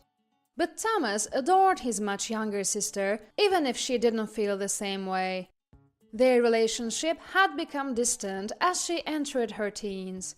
So, in Thomas's mind, his demanding sister was just his adorable sister asking for help. If Rebecca relied on Thomas and he was willing to help within his means, I wouldn't mind. But honestly, I was quite puzzled when I had to help with chores at my in-laws' house or accompany her to the OBGYN. Because Thomas was unemployed, I had to focus on my job more than ever. I used to leave work early to pick up Michelle from daycare, but now I'm back to working regular hours. Thomas had said, "I'll come, so I'll do whatever I can." But ever since Rebecca chose to be a single mom, he'd forget to pick up our daughter from daycare and neglect chores at our home, only to go help at his parents' house. I'd come home to find laundry half-folded, near an open dresser, or wet clothes forgotten in the washing machine. I've even had to leave work in a rush because he forgot to pick up our daughter. To be honest, it was more than puzzling. It was downright irritating. His mom, Linda, is there at his parents' house, and she works just like we do. Why does Thomas need to help out so much there? Even now, thinking about it makes me angry. But I try to understand, thinking, giving birth is a life-changing event, and he's probably worried as a brother. I had to hold back from snapping. "Were you this helpful when I was giving birth?" A little while after Rebecca moved back in with her parents, I noticed something. Actually, it might have started even before that. Our joint account was dwindling. At first, I thought Thomas was withdrawing living expenses. The amount seemed about right. But then it started to increase. Why are we spending so much? Dinner hasn't gotten fancier, and there is no special event at Michelle's daycare, I wondered. Around that time, Thomas had become a Rebecca-only taxi. To use an old-fashioned term, he is a handyman.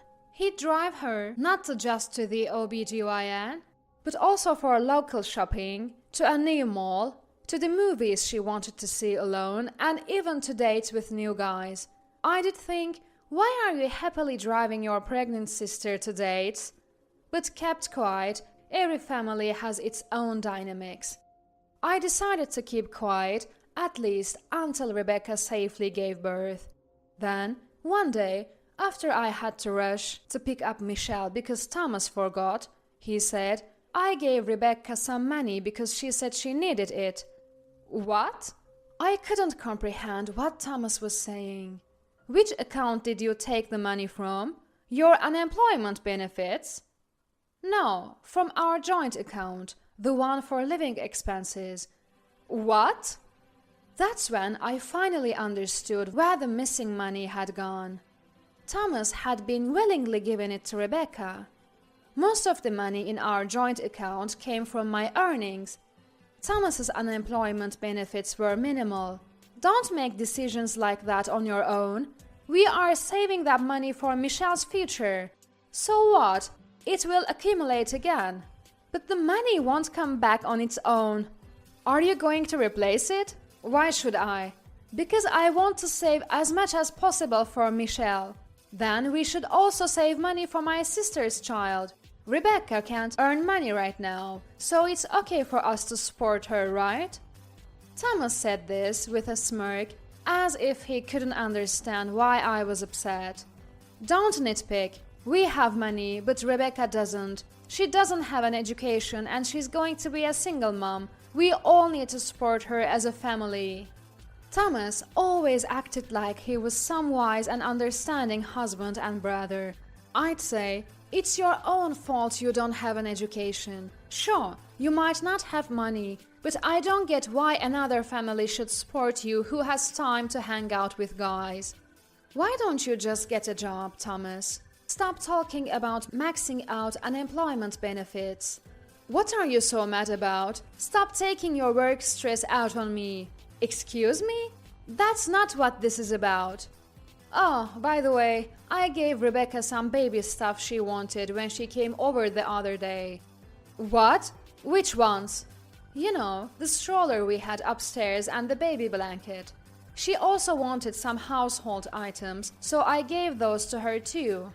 Bring them back. The household items are fine, but at least bring back the baby stuff. Those are memories from when Michelle was born. Come on, we're not using them anymore. Memories just collect dust. If someone can use them, they should have them. If you have a problem with that, should we get a divorce? Is that what you want? For a moment, I was speechless at Thomas's harsh words. I had been thinking we'd use a stroller and baby blanket again if we had a second child. But maybe he's right. Maybe we won't use them again. That's what I thought. Fine, sign this. What I pulled out of my bag was a divorce application. Just a week ago, I had impulsively picked it up at the city office, tired of Thomas's excessive affection for Rebecca. I can get a divorce anytime. We have a child, so it's not just about me. Let's cool down. I had been carrying it around as a sort of emotional support, never thinking I'd actually use it.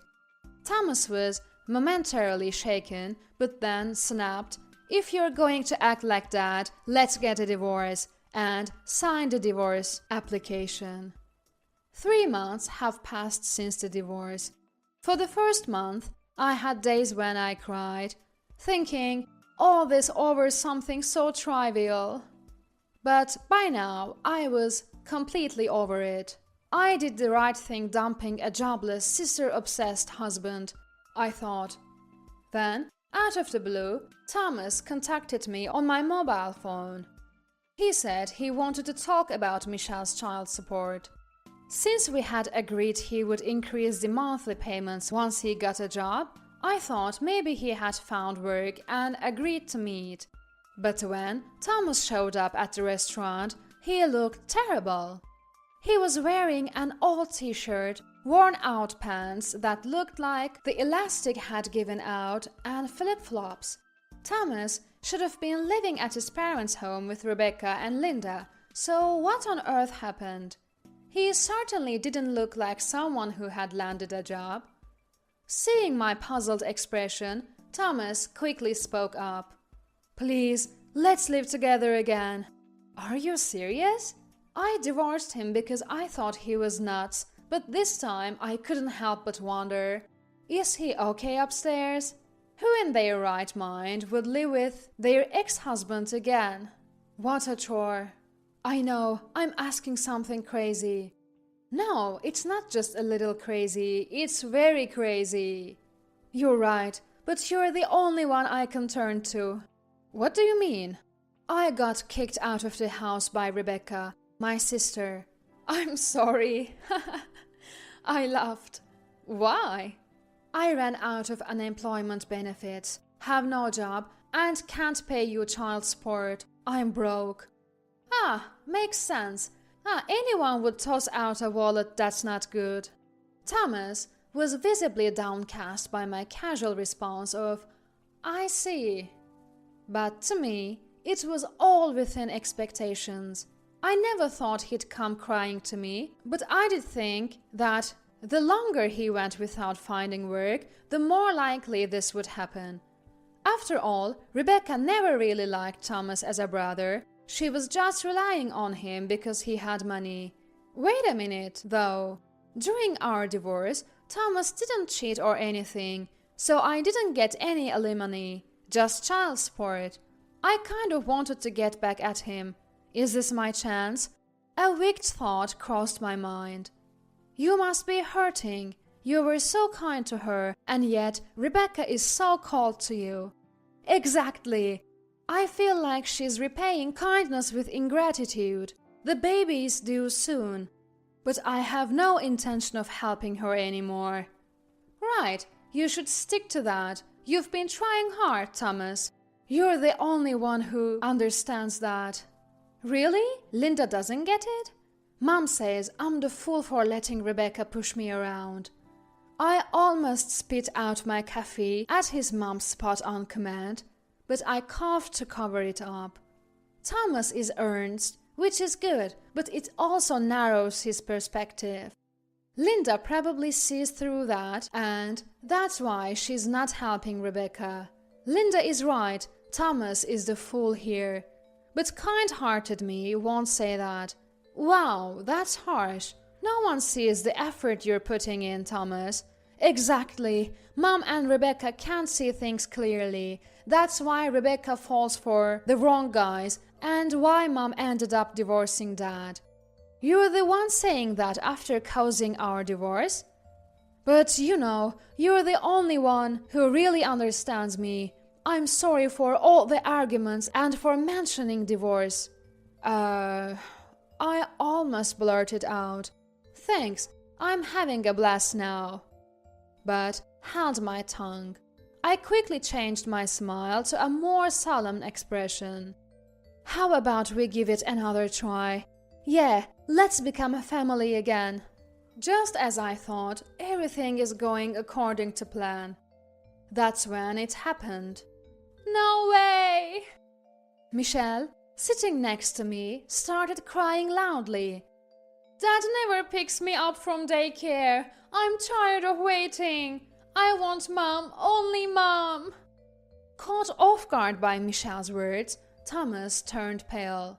To be honest, Michelle often says, I don't need a dad who won't even pick me up. So I knew she would resist if Thomas tried to reconcile. That's why I led him to consider reconciliation. If Thomas had said, let's reconcile, Michelle wouldn't have understood the word and the rejection wouldn't have been so smooth. Because Thomas used words Michelle could understand, she got his point and rejected him with all her might. Good job, Michelle. It's probably harder for Thomas to be rejected by Michelle than by me.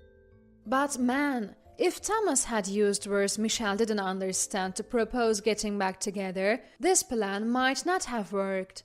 It was a bit of a gamble, but I'm glad it paid off. Thomas cautiously approached the crying Michelle. It's Dad. I don't have a dad anymore, and my dad wasn't like this. You're not my dad. You're gross. I hate you. What? I'm your dad. I'm not some old man. My dad didn't have seaweed all over his mouth. Gross. Apparently, Michelle sees Thomas's scruffy beard as seaweed. Makes sense. He used to shave when we lived together. Wait, Michelle, look closely. It's your dad. Come here. Ah! A bad man is here! He's going to take me away! Thomas was taken aback by Michelle's genuine cries, a mix of shrieks and wails. Did you switch careers from dad to suspicious person, Thomas? Stop joking and explain to Michelle that I'm her dad. I won't do that. You're not her dad anymore. Didn't you hear, Michelle? To us, you're just some old man. What? Why are you pretending to be dad? It's creepy. I never said I wanted to remarry, but you are just assuming. I picked up the crying Michelle and comforted her. As soon as Michelle was in my arms, she stopped crying instantly. How wonderful. This kid could be an actress someday. But why? We had a good vibe going. Where was the good vibe when you were just venting and feeling good about it? What? I was just nodding along. Michelle almost got abducted by a suspicious person because of you, so I'm not in a good mood. Wait, you were just nodding? You weren't serious? Yep. Enough with the teasing. Right. I said this to Thomas, who looked like he was about to explode. Michelle and Linda have heard everything so far. What? What?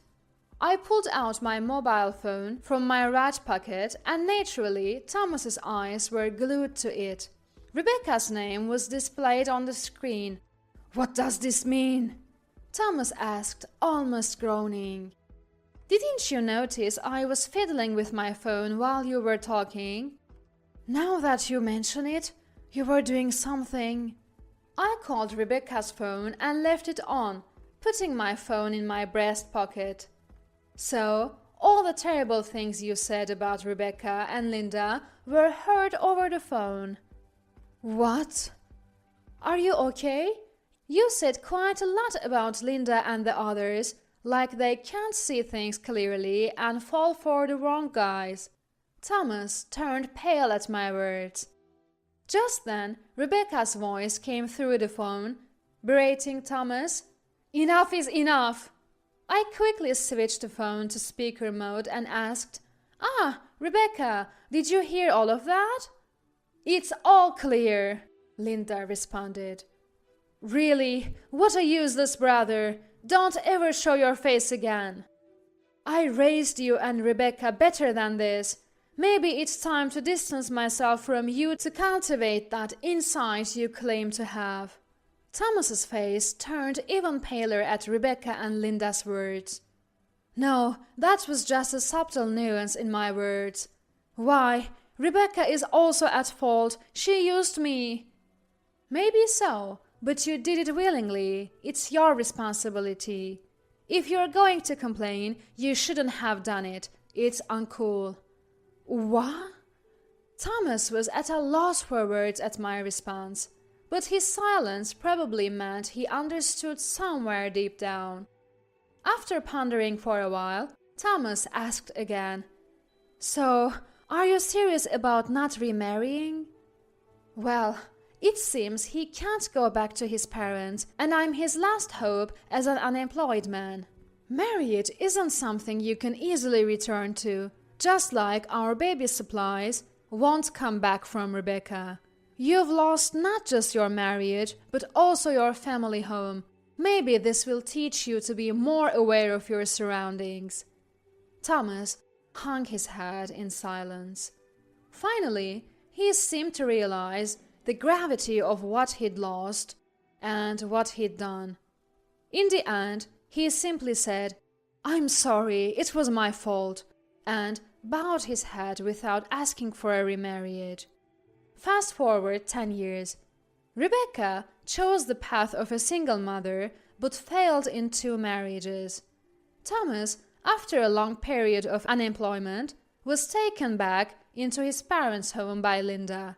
He eventually found a job, but got manipulated by Rebecca again when she returned home after her second failed marriage.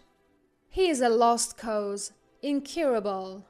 Now, most of his salary goes to child support for me and contributions to Rebecca and her children.